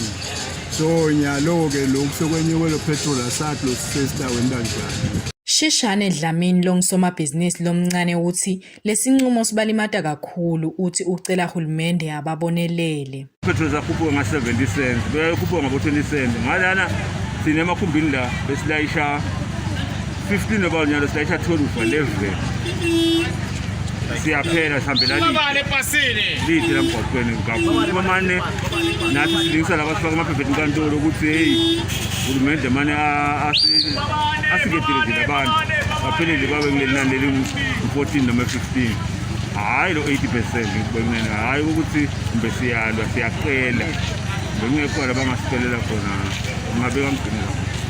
Bagibeli betincola letilayisha sive bathi bebangakasibhekile isinqumo sahulumende bathi lokhu kutawufaka bashayeli baletincolwa esilingweni sekukhulisa inombolo yabagibeli kanti lokho sekufaka bona engotini yokuthola i-COVID-19. Ngathi kusiphatha kabi mntwana ngoba bengifika tha lokho ngokuthi ngicenekele ikhumbi ngala ngokuthi angathi ukuthi kanjani angadlile kudla kodwa ngifike ekuseni nodokotela. Ngebuka kwethu ukukhuphuka kwapetroli nabo diesel si-affecta nathi angeke sikhone ukuvikela icorona ngoba bakhona labashayeli emakhumbi wezinye. Bosomabhizinisi betincola letilayisha sive bacele uhulumende ukuthi abalungisele imigwaqo leyoniwe timvula. Bathi timoto tabo tiyalimala kule migwaqo kanti letinye azisahambi sanhlobo. Etindzabeni kubika Phumaphi Msweli esipiki. Lebeka indvuna itemisebenti lemikhulu nekutfutsa Ntuthuko Dlamini uthi unekugula lokumbambile lokusolo kungabi ngcono noma sekabonwe nangudokotela esitokisini. Dlamini uthi lesi ngesinye setizatfu esimgunyata ukuthi akhokhwe ngebheyili. Dlamini ukusho lokho emaphepheni akhe asenkantolo lapho khona afake isicelo sekutokela ngaphandle. Lowake waba yindvuna yetemisebenti lemikhulu nekutfutsa Ntuthuko Dlamini uthi kugula kwakhe kumengame kusukela kucala lenyanga. Dlamini uthi nadokotela wasesitokisini soke wambona kodwa solo umehluko kude. Uthi sewusevalweni lokuthi angahle atfole umkhuhlane i-COVID-19 njengobe baminyetelene kakhulu esitokisini labagcinwe khona. Uthi kwamanje sekukhona labake bawuthola lo mkhuhlane khona lena esitokisini. Dlamini uyayiphika ke indzaba levedwe ngumbuso ukuthi akulungi ukuthi atokele ngephandle njengobe bangasuke bamcashele babulali labadvume ukuthi Tinkhabi khona kalamgabhi. Uthi solo atalwa akuzange sekuke kube nesigameko sekuthi kube nemuntu locashelwa Tinkhabi kalamgabhi. Kanzi ngakulokunye Dlamini uthi akayanga kulomhlangano emhlabubovu ngenhloso yokubulala njengobe umbuso uyibeka indzaba. Uthi yena bekayokuva ukuthi kwentekani lapha akumise nangabe kungekho emthethweni lo kwentekako. Dlamini uthi sekuyalunga nekuthi aphume atokele ngephandle njengobe simo sesingcono endzaweni yangakubo. uthi lokhu kufakazelwa nakuthi emaphoyisa akasahlali kuleya ndzawo kodwa ayaya kuyohlola njalo ngemuva kwemalanga lamabili. Lokhu ke kufakazwe nangumkakhe nomthandazo Kusile Dlamini lothite emaphoyisa ahamba ekhaya labo ngemuva kwemaviki nje lamabili. Umthandazo uthi solo kwaboshwa umyeni wakhe kude loke wamsongela noma wamhlukumeda. Dlamini ke kulendzaba umelelwe nguNoncedo Ndlangamandla kanti umbuso umelelwe nguSibusiso Gama. Tindzabeni Eswatini TV kubika Themkosi Mavimbela enkantolo lenkulu. Umbuso uthi sewulungele kuchubeka nelicala lebasolwa ecaleni lekushaya kwemaphoyisa ngehamela enhlangano. Labasolwa basolakala ukuthi bashaya emaphoyisa lamabili kanti babanenhloso yokulibulala linye lawo. Labasolwa lababuthokozani Mamba nameluleki Mamba baboshwa ngemnyaka wa 2016 babekwa emacala lalishumi nalinye. Linye lawo lekutama kubulala gcina Dlamini loliphoyisa. Kuthiwa bothokozani nameluleki benda lokhu ngekuthi bashaye gcina ngehamela kanye enhloko kanzi lokhu kwendeka nje asemsebentini. Lelinye licala lekushaya Zwelethu Shabangu naye loliphoyisa ngenhloso yekumlimata ngalokwecile. Lokhu kuthiwa labasolwa bakwenda ngekuthi naye bamshaye ngehamela esandleni baphindze bamshaye nangetibhakela umtimba wonke. Lamanye amaphoyisa lashaywa ngulabasolwa Bogelani Simelane na Friday Mabuza labakhahlelwa kwathi Siphiwe noma ke Simphiwe Ndlangamandla naye loliphoyisa wasabiswa. Bothokozani nameluleki babhekene nanelicala lekuzama kubamba somatekisi longuThokozani Dlamini inkunzi.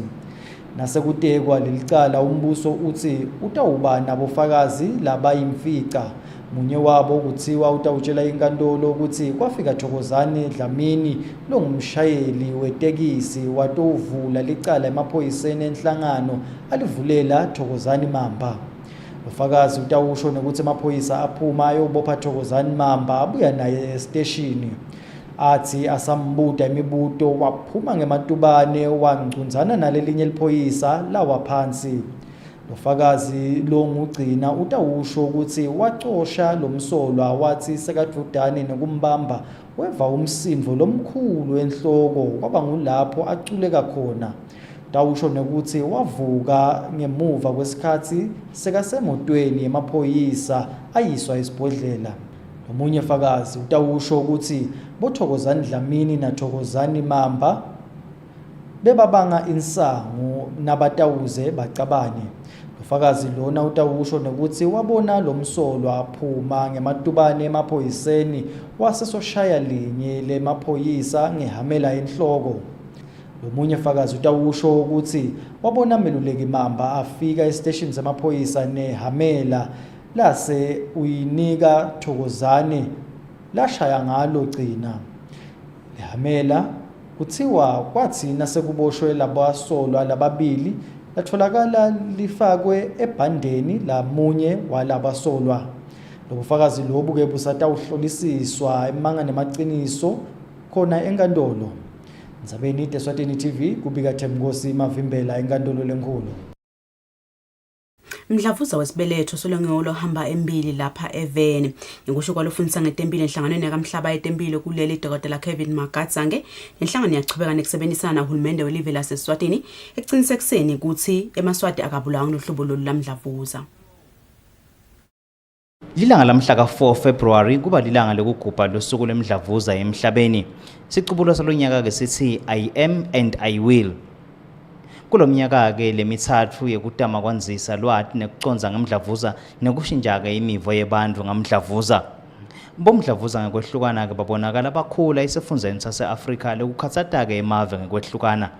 Kule minyaka lengama-20 lengcile tinombolo tamdlavuza tikhule ngalokuphinziwe esifundzeni sase-Afrika. Ngeminyaka wanga-2002 bebangu-338,000 bantu bebanesifo samdlavuza kanti ngeminyaka wanga-2020 bese bangu-846,000 lapha e-Afrika. Bomdlavuza labahamba embili kulesifundza ngumdlavuza wesibeletho, welibele, wedlala labobabe, wesibinzi nemdlavuza wemathumbu. Imbangela esikhatsini lesinengi kuba kubhema ligwayi, tshwala, kusebenzisa shukela kakhulu ekudleni naswayi, nempilo nje lokunyeke kube semndenini. Lomelele inhlangano yetempilo kamhlaba kuleli Dr. Kevin Makanzaka ukuthi Eswatini mdlavuza lohamba embili kakhulu wesibeletho kanhulumende akahlali phasi uyadenda tabate kuyilwa lena ndzaba. The most common cancer is cervical cancer, which is cancer of the cervix. And also this one, as you are aware, it's linked to HIV. Then we have prostate, and then we have breast, and then we have colon cancer, and then liver. Working together with WHO, the country has actually established, the Ministry of Health, they established a cancer prevention and control unit, which is a clear strategic plan which they are implementing, and they've developed guidelines which are actually guiding the health workers in actually diagnosing and treating cancer. And also there are a lot of capacity building trainings that are actually ongoing on cancers. So there's a lot that the government is actually doing for cancer prevention, and also even other support like the referrals of people that have got cancer to try to actually improve access to cancer services. So there's a lot that is happening, and WHO is working together with the Ministry of Health to actually strengthen the availability of these services. Eswatini mdlavuza wesibeletho ukakhulu kubesifazane labaneminyaka lesuka ku-15 kuya ku-44. Njalo ngeminyaka besifazane labangu-223 batfolakala nemdlavuza bese kuthi labangu-128 basishiyile ngawo ngekusho kwetibalo tangeminyaka wanga-2017.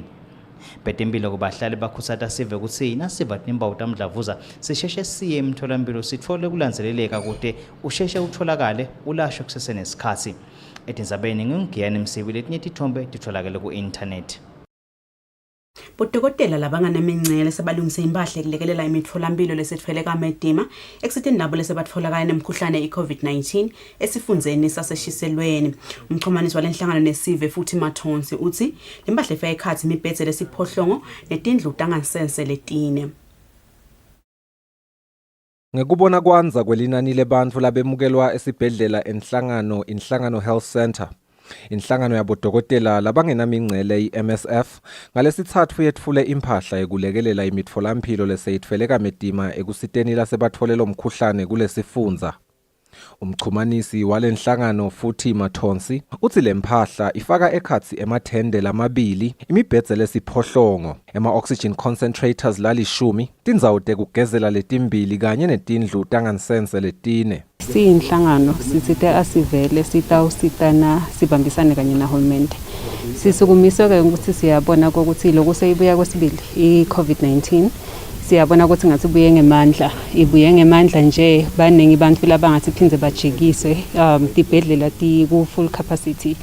So sesize asingete nathi sito lesingetako lefaka ekhathi imibhedze lefaka ama-oxygen concentrators lokusho ukuthi ngilolo kudzingwa ngulesigulane ngaleso sikhathi. Siyathemba ukuthi nalaba labashonako uthola ukuthi bashona kanti bangaphili nabo bayakhona ukuthi bathole isito baphile. Dokotela Siphesihle Dlamini wasenhlangano Health Center ubonge bodokotela labangenamingcele ngalempahla. Dlamini uthi lempahla ifika ngesikhathi lapho khona beseyidingeka kakhulu njengoba besebaswele ukuthi sive lesiphathekile lesidinga kumukelwa ngekhathi esibhedlela batosibekaphi.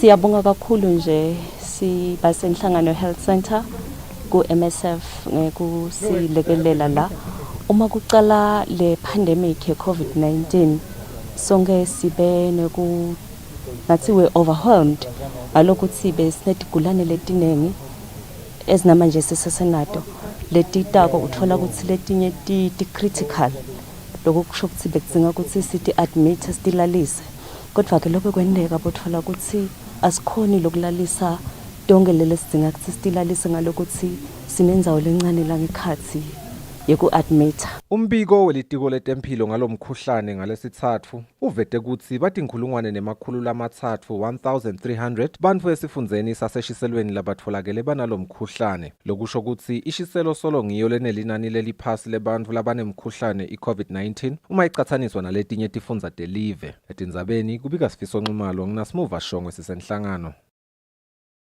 Solo liyachubeka nekwenyuka linani lebantu labashiyayo emhlabeni ngekumita emifuleni leyahlukahlukene kuleli kusukela kuqala imvula ngempela somvo lephelile njengoba kunemvana neminyaka lemithathu lomidile emgodzini lobugujele kwakha indlu yangasese ekhaka sikhonze kamkhokhi.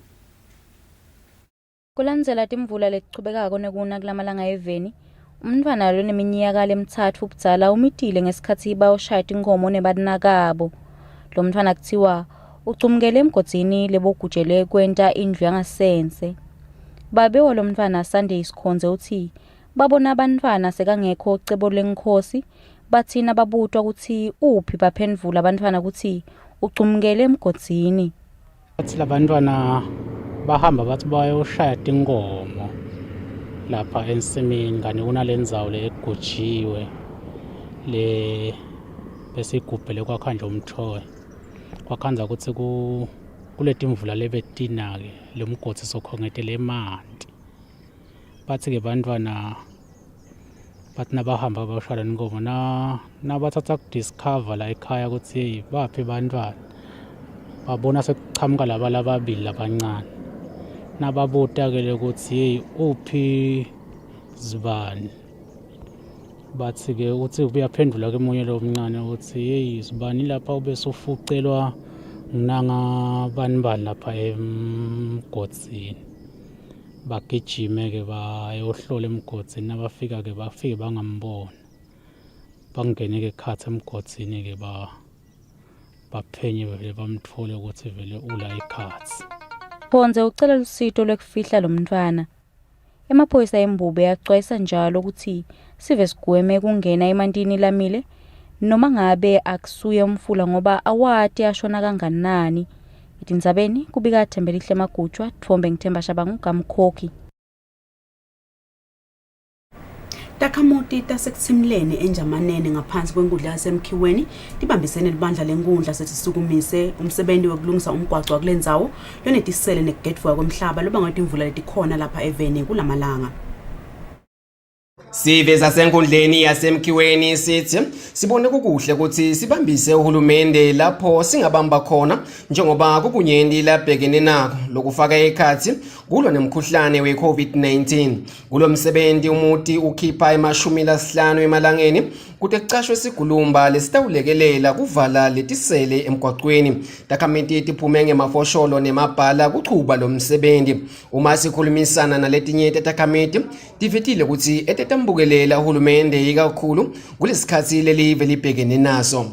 Sikhanzeke ukuthi nathi sibantu bemango asifake isandla simhlangabethe uhulumende labanenge nje sebafakile emsakadini ngiko ubona letigulumba letisebenta konyalo sidamile ukuthi bese sikuhlanganisile sikwethe kuletigulumba leti nendvuna ke indvuna yenkundla yakulendzawo iselekelele kakhulu isingetele nje imali engaba ngu500 emalangeni ukuthi kufakwe dizili kuletigulumba leti. Indvuna yenkundla yasemkhiweni iDumisa Mamba ithi lesimo salomgwaqo bese sisibi kakhulu njengoba abaningati betincola letitfala sive lebetisebenzisa lomgwaqo bese tiphosa lithawula ngenxa yalesimo salomgwaqo.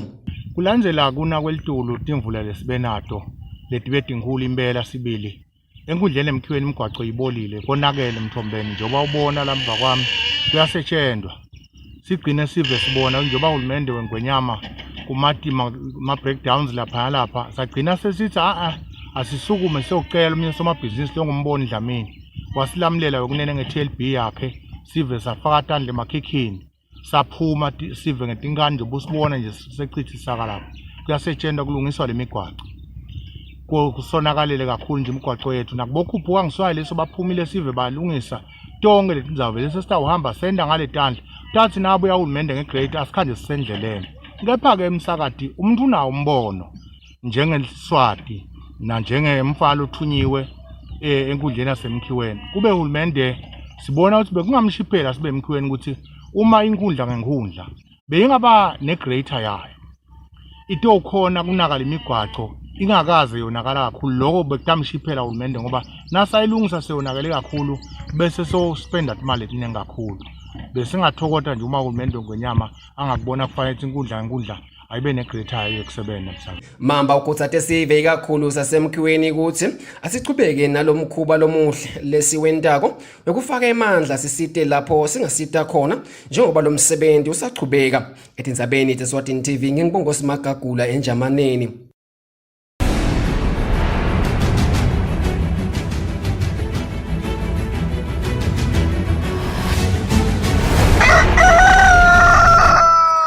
Sesibuka tindzaba tetfu temidlalo.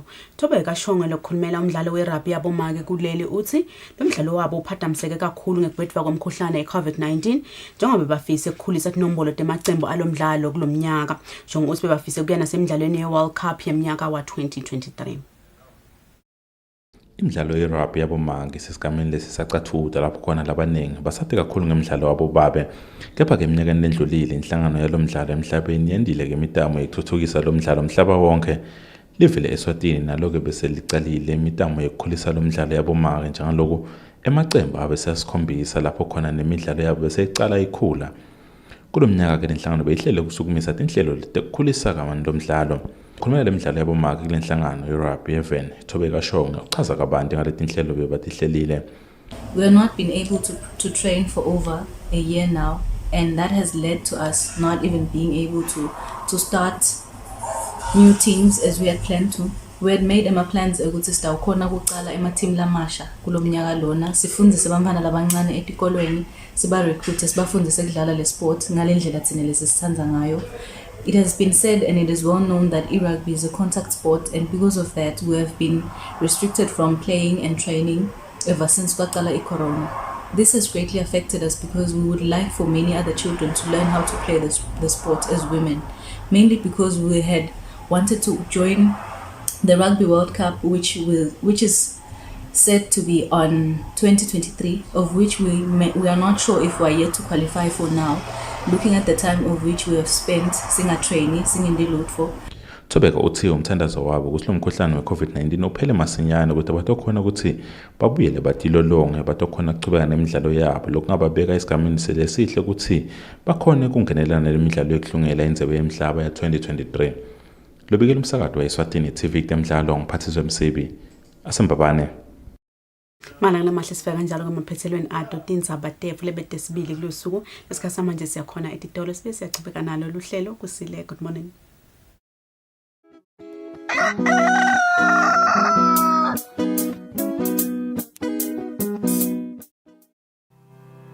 Eswatini Television in partnership with Junior Achievement brings you season 2 of Dream It Achieve It. Lwati ngebhizinisi usiplanning ibhala kanjani ibhizinisi ifuna ini ndakuthola lokho ka-JA bantu sinto kakhulu. Be empowered with marketing skills in your business and entrepreneurship so that you can prosper and build our growing economy. Watch Dream It Achieve It Season 2 coming soon on Eswatini TV Sibubo Semaswati.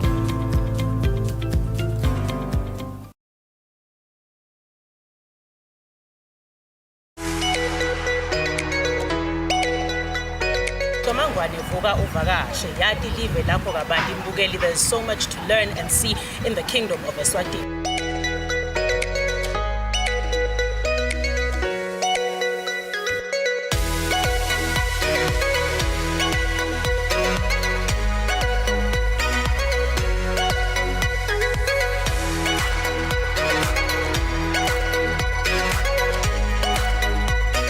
Sifuna futhi sikhuthata kona ukuthi nawe wati live lapho kabandi nalokuhle lokwendekako lapha eveni la Kangwane.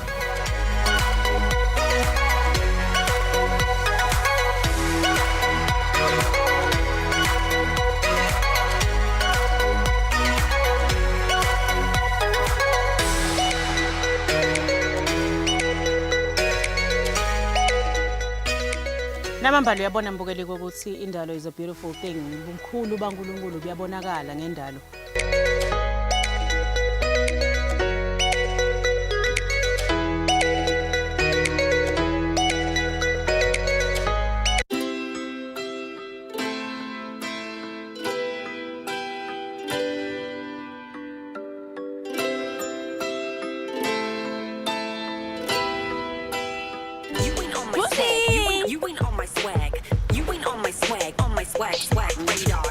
Hey girlfriend, call me.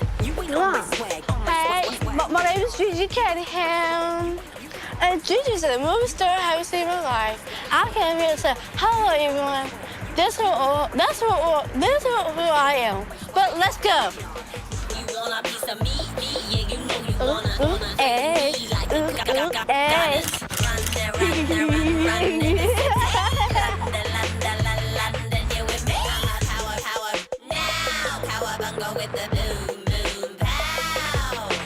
You ain't on my swag radar.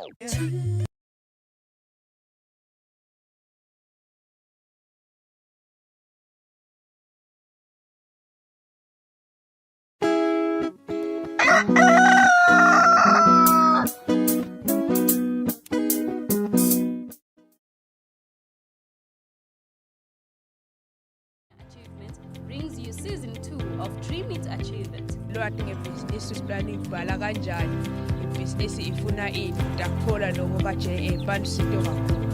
Be empowered with marketing skills in your business and entrepreneurship so that you can prosper and build our growing economy. Watch Dream It, Achieve It Season 2 coming soon on Eswatini TV, Sibubo Semaswati.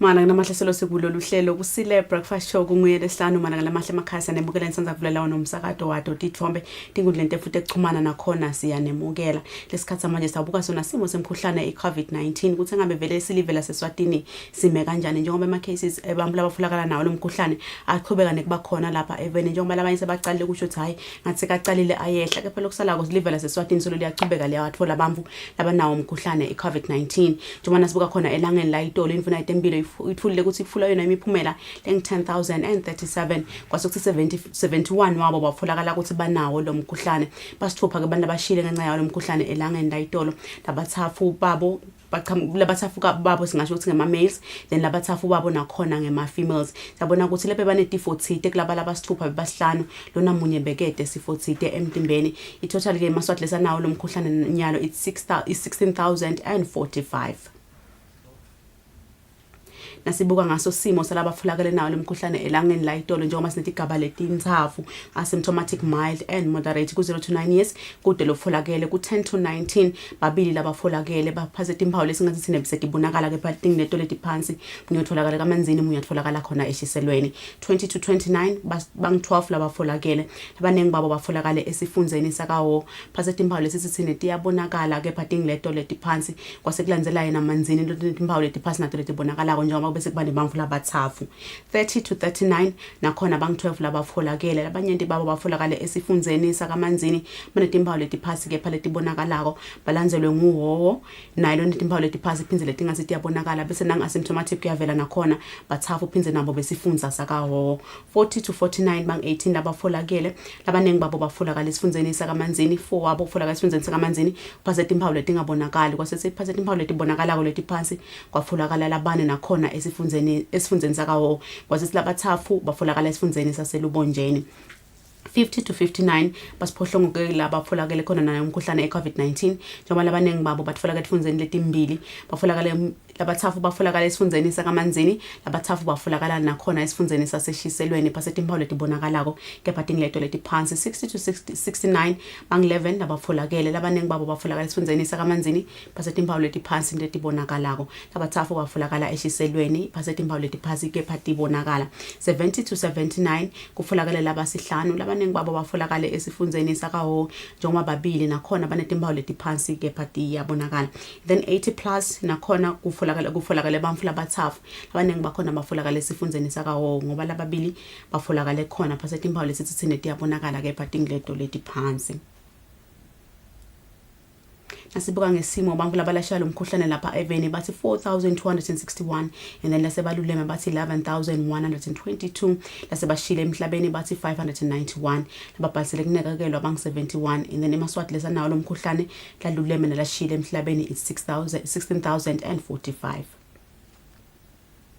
Nasibuka ngegender yefu ku 0 to 9 years kuhamba embili females njengoba athi 276 i-difference incane males efu athi 274 and then total is 550 and 10 to 19 kuhamba embili females nakhona athi 623 20 to 29 kuhamba embili nakhona females athi 1707 bese kuthi 30 to 39 kuhamba embili females nakhona athi 2229 then in total lana it's 4349 40 to 49 kuhamba embili males kuyashintsha kancane njengoba wona athi 1605 and then females athi 1513 50 to 59 kuhamba embili males athi 1001 bese kuthi 60 to 69 kuhamba embili females athi 582 against 483 males efu and then 70 to 79 kuhamba embili females athi 261 males efu athi 247 80 plus kuhamba embili females nakhona athi 167. Nasibuka ngetifunza tethu sifunza sakamanzini solo siyachubeka solo siyachubeka sihamba embili njengoba sithi 6997 kulandzele manzini athi 6291 kulandzele ubombo lithi 1446 kugcine ishiselo ithi 1311. Kafishana besibuka sona simo semkhuhlane i-COVID-19 kakhulukati sibuka wona imiphumela letfolwe yindvuna yetempilo lizinkosi elangeni la itolo lesikhathi samanje siyakhona itolo sibe siyachubeka nalo luhlelo Kusile. Good morning.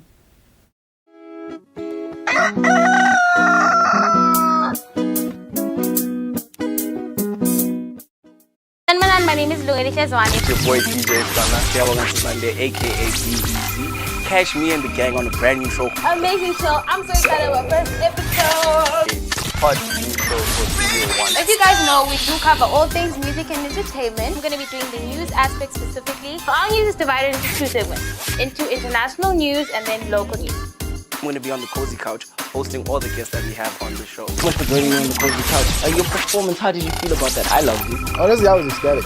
I'll be dealing with the hottest videos for the week. At number 1, we have Tenderness featuring Willem Seni for Love Me. We have the same boat. He's featuring with the both of us. In fact, we're going bungee jumping. Number 1 DJ in Africa. See you every Saturday at 6 p.m. on Eswatini TV. Studio One. Studio One. Studio One.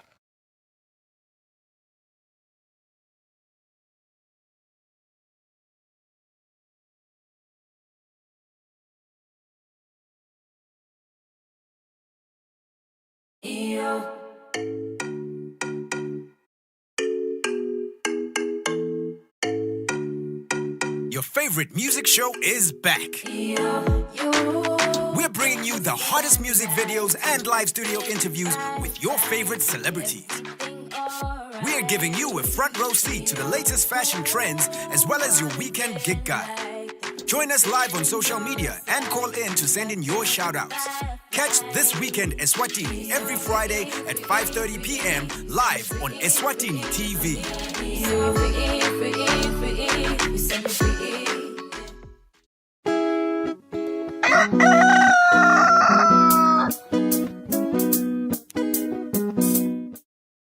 Welcome back. Solo sigulolu hlelo Kusile breakfast show kunguye lesihlanu sethembisile isisabe sinabo belibandla libusa umthelo wamabona kudze lapha eveni sokhona ke lobuke khona inhlelo khona kuleli bandla Mordecai Donga tobukisana sina umkhuhlane iCovid-19 ukhona nang 31 December ushayile eminyakeni lokuphela lapho khona gaze silonke liswadi lena mabona kudze noma lokho lokumsita ukuthi atfule isithombe kumabona kudze wakhe abe abhadele umthelo wakhe sitova sengabe kulesikhathi lezi ngenda njani mina nakwenza ukuthi angikabhadali Mr Donga sakumukela ehlelo next time Mvusele Samu mvusele mbukele ekhaya asivele sicale ngenzaba yemkhuhlane iCovid-19 maybe singafika ku-31 December ukuthi senisebenta kanjani inyalo nelibandla.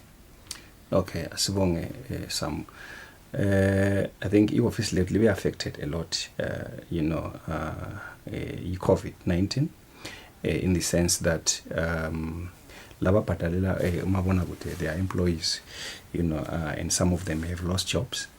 Labanye, they've been, their salaries have been cut short.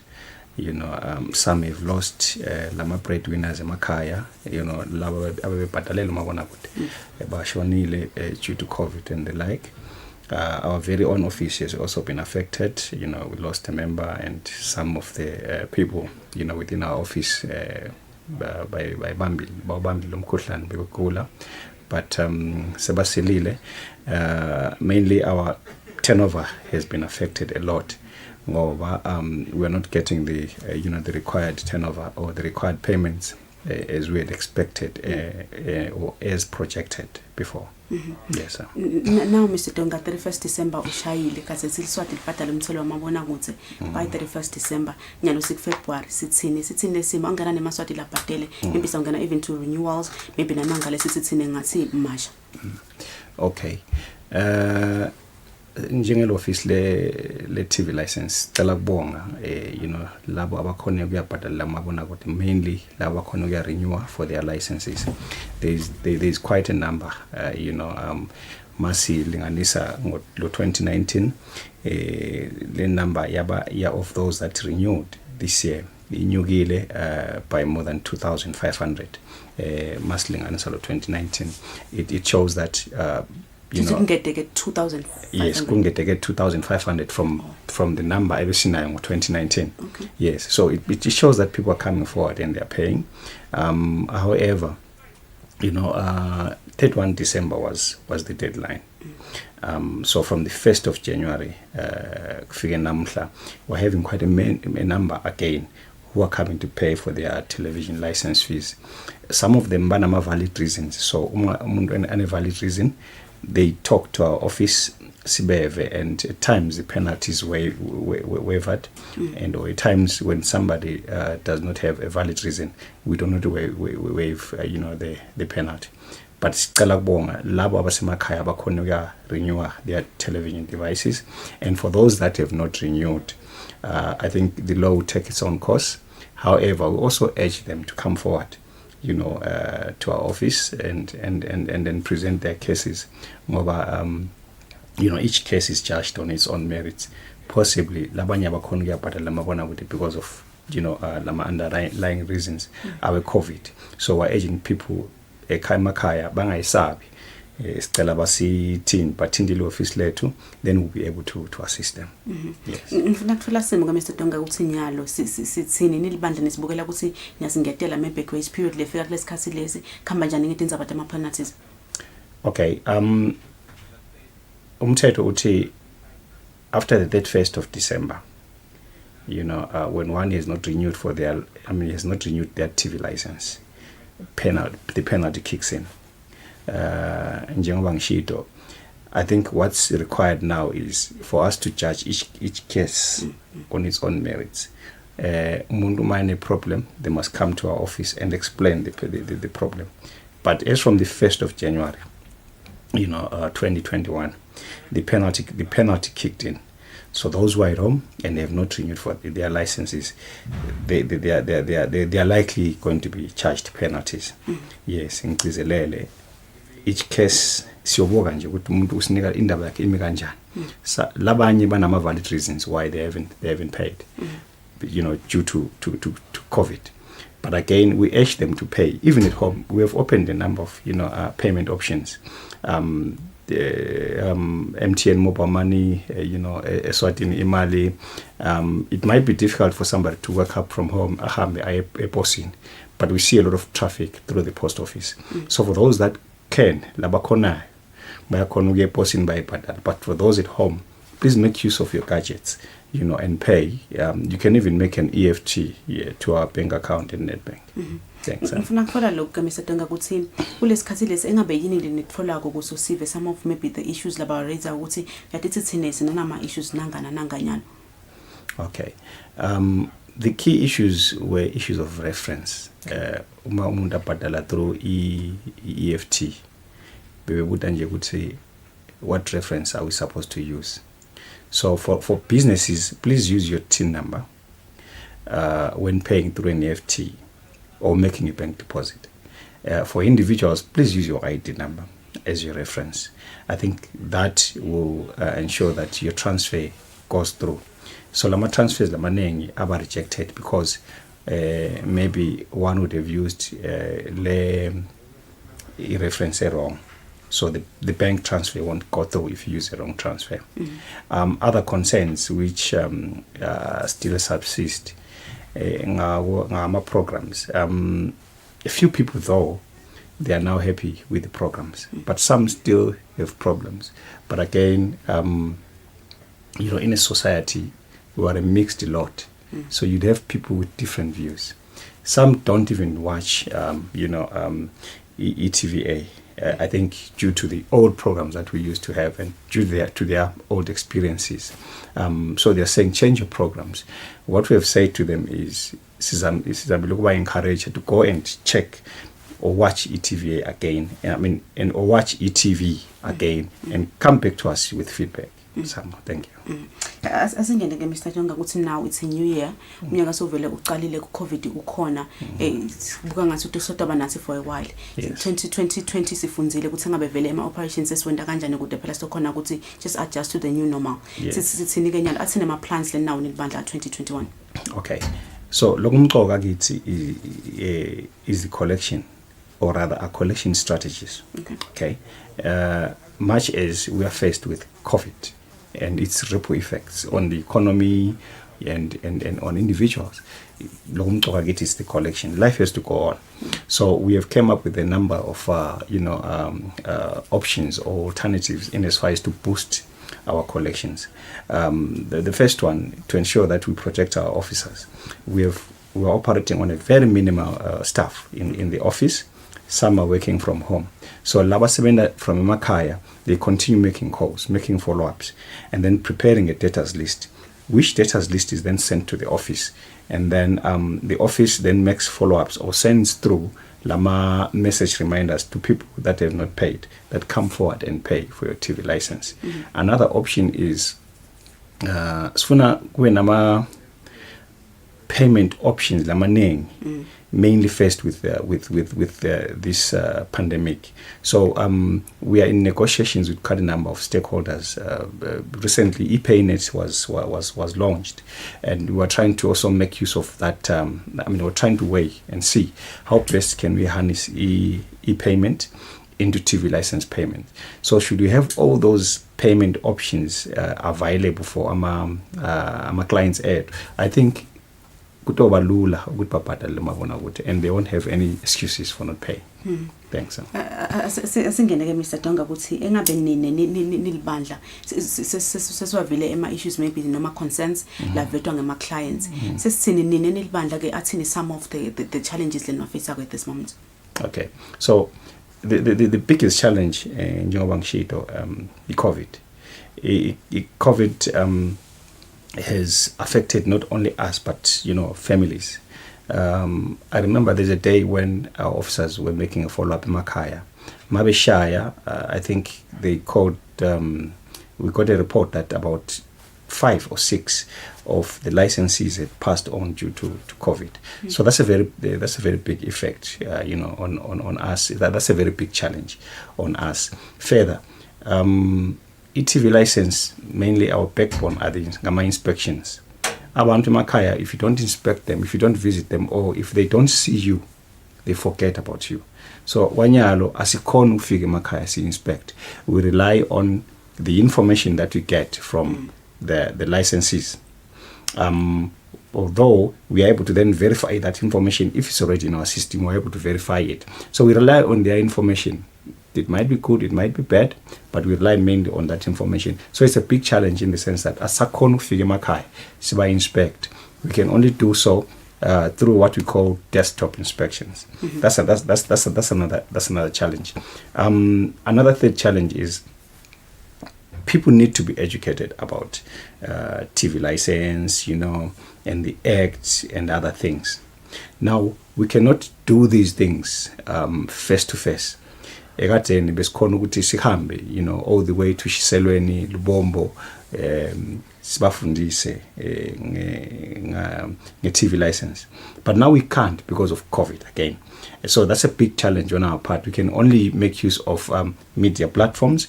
Lama media platforms, they are only available to a limited number of people. Our estimate is that there's more than 400,000 devices out there. you may discover that those that have access to these media platforms, maybe it can be half, about 100,000. So umkhulu lomsebenzi, we still have a lot that we still have to do some.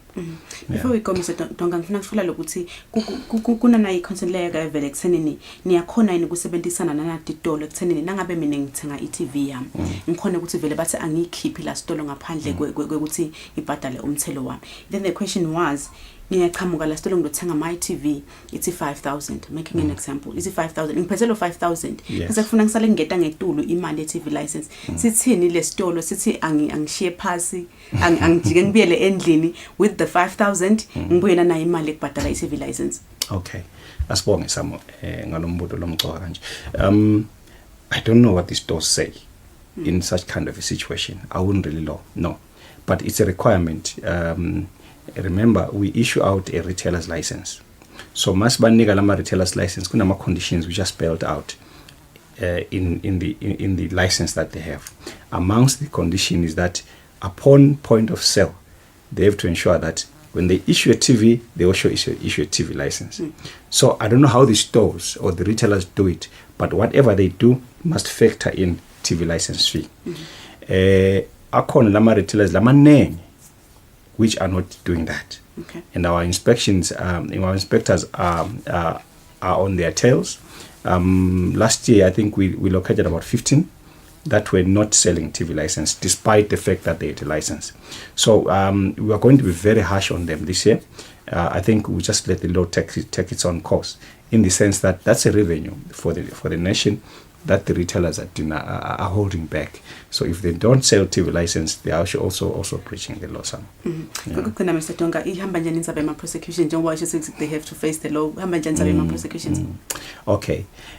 Prosecutions, when I compare 2019 and 2020, we noticed that in 2020 our prosecutions were double the number that we had in 2019. For example, by close of business, by close of the year, we had around 228 prosecutions that were done in 2019. By close of the year, by the 31st of December, we had more than 578 prosecutions that were done in 2020. We intend to do more prosecutions this year, even double. So, please take note that the law will take its own course. It is not our view, it's not really our desire or intention to prosecute people, but for those that we see that they are able but are resisting, we prosecute them. Somebody knows that they offer TV license, they've got the means to pay, and they're simply resisting, we prosecute them. And this year we've quite a number of debtors that we've compiled, coming from last year, quite a number. More than 10,000 debtors. And this year we want to come hard really on those debtors that are not paying for their TV license. In 20 seconds, what can you say before we go? May I urge those in possession of television devices emakhaya sicela libhadale lemabonakudwe kulicala ukuthi umuntu abe ne TV or a decoder or a VCR or any device that records, communicates or receives television signal and you don't pay for your TV license, it's an offense. So please go and pay. And then for those that have renewed, thank you very much. You're not only supporting, the nation, but you're also playing your part, as a citizen of Eswatini. Thank you very much, Sam. Thank you. Malanga namahle ngimode kayidonga ulibandla libutha umthelo wabo mabona kuze esikhathi samanje siyakhona ititolo kafishane sibiyeza lephetha luhlelo Kusile. Good morning.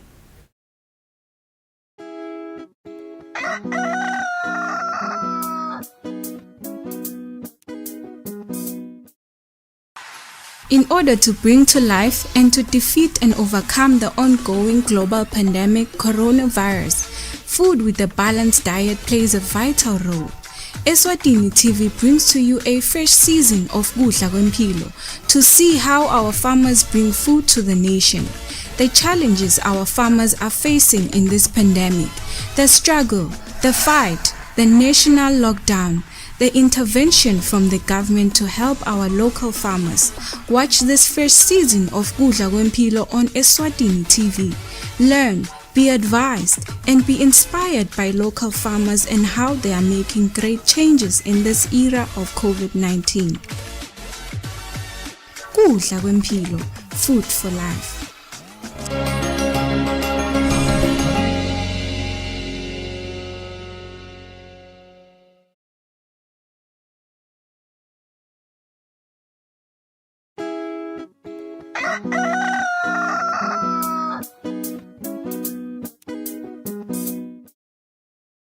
Malanga namahle, it's been a wonderful week. It's been a wonderful morning. Siyathemba senithokoze kakhulu ukuhlasana nathi ehlelweni. Liviki belimnanzi kakhulu. Siyathemba sekunengene nikufunzile njengoba nathi kunengene sikufunzile lapha ehlelweni. Sinifisela impela sonto lenhle futhi nale phephile nichubeke niphephe nako umkhuhlane eCovid-19 sale kahle.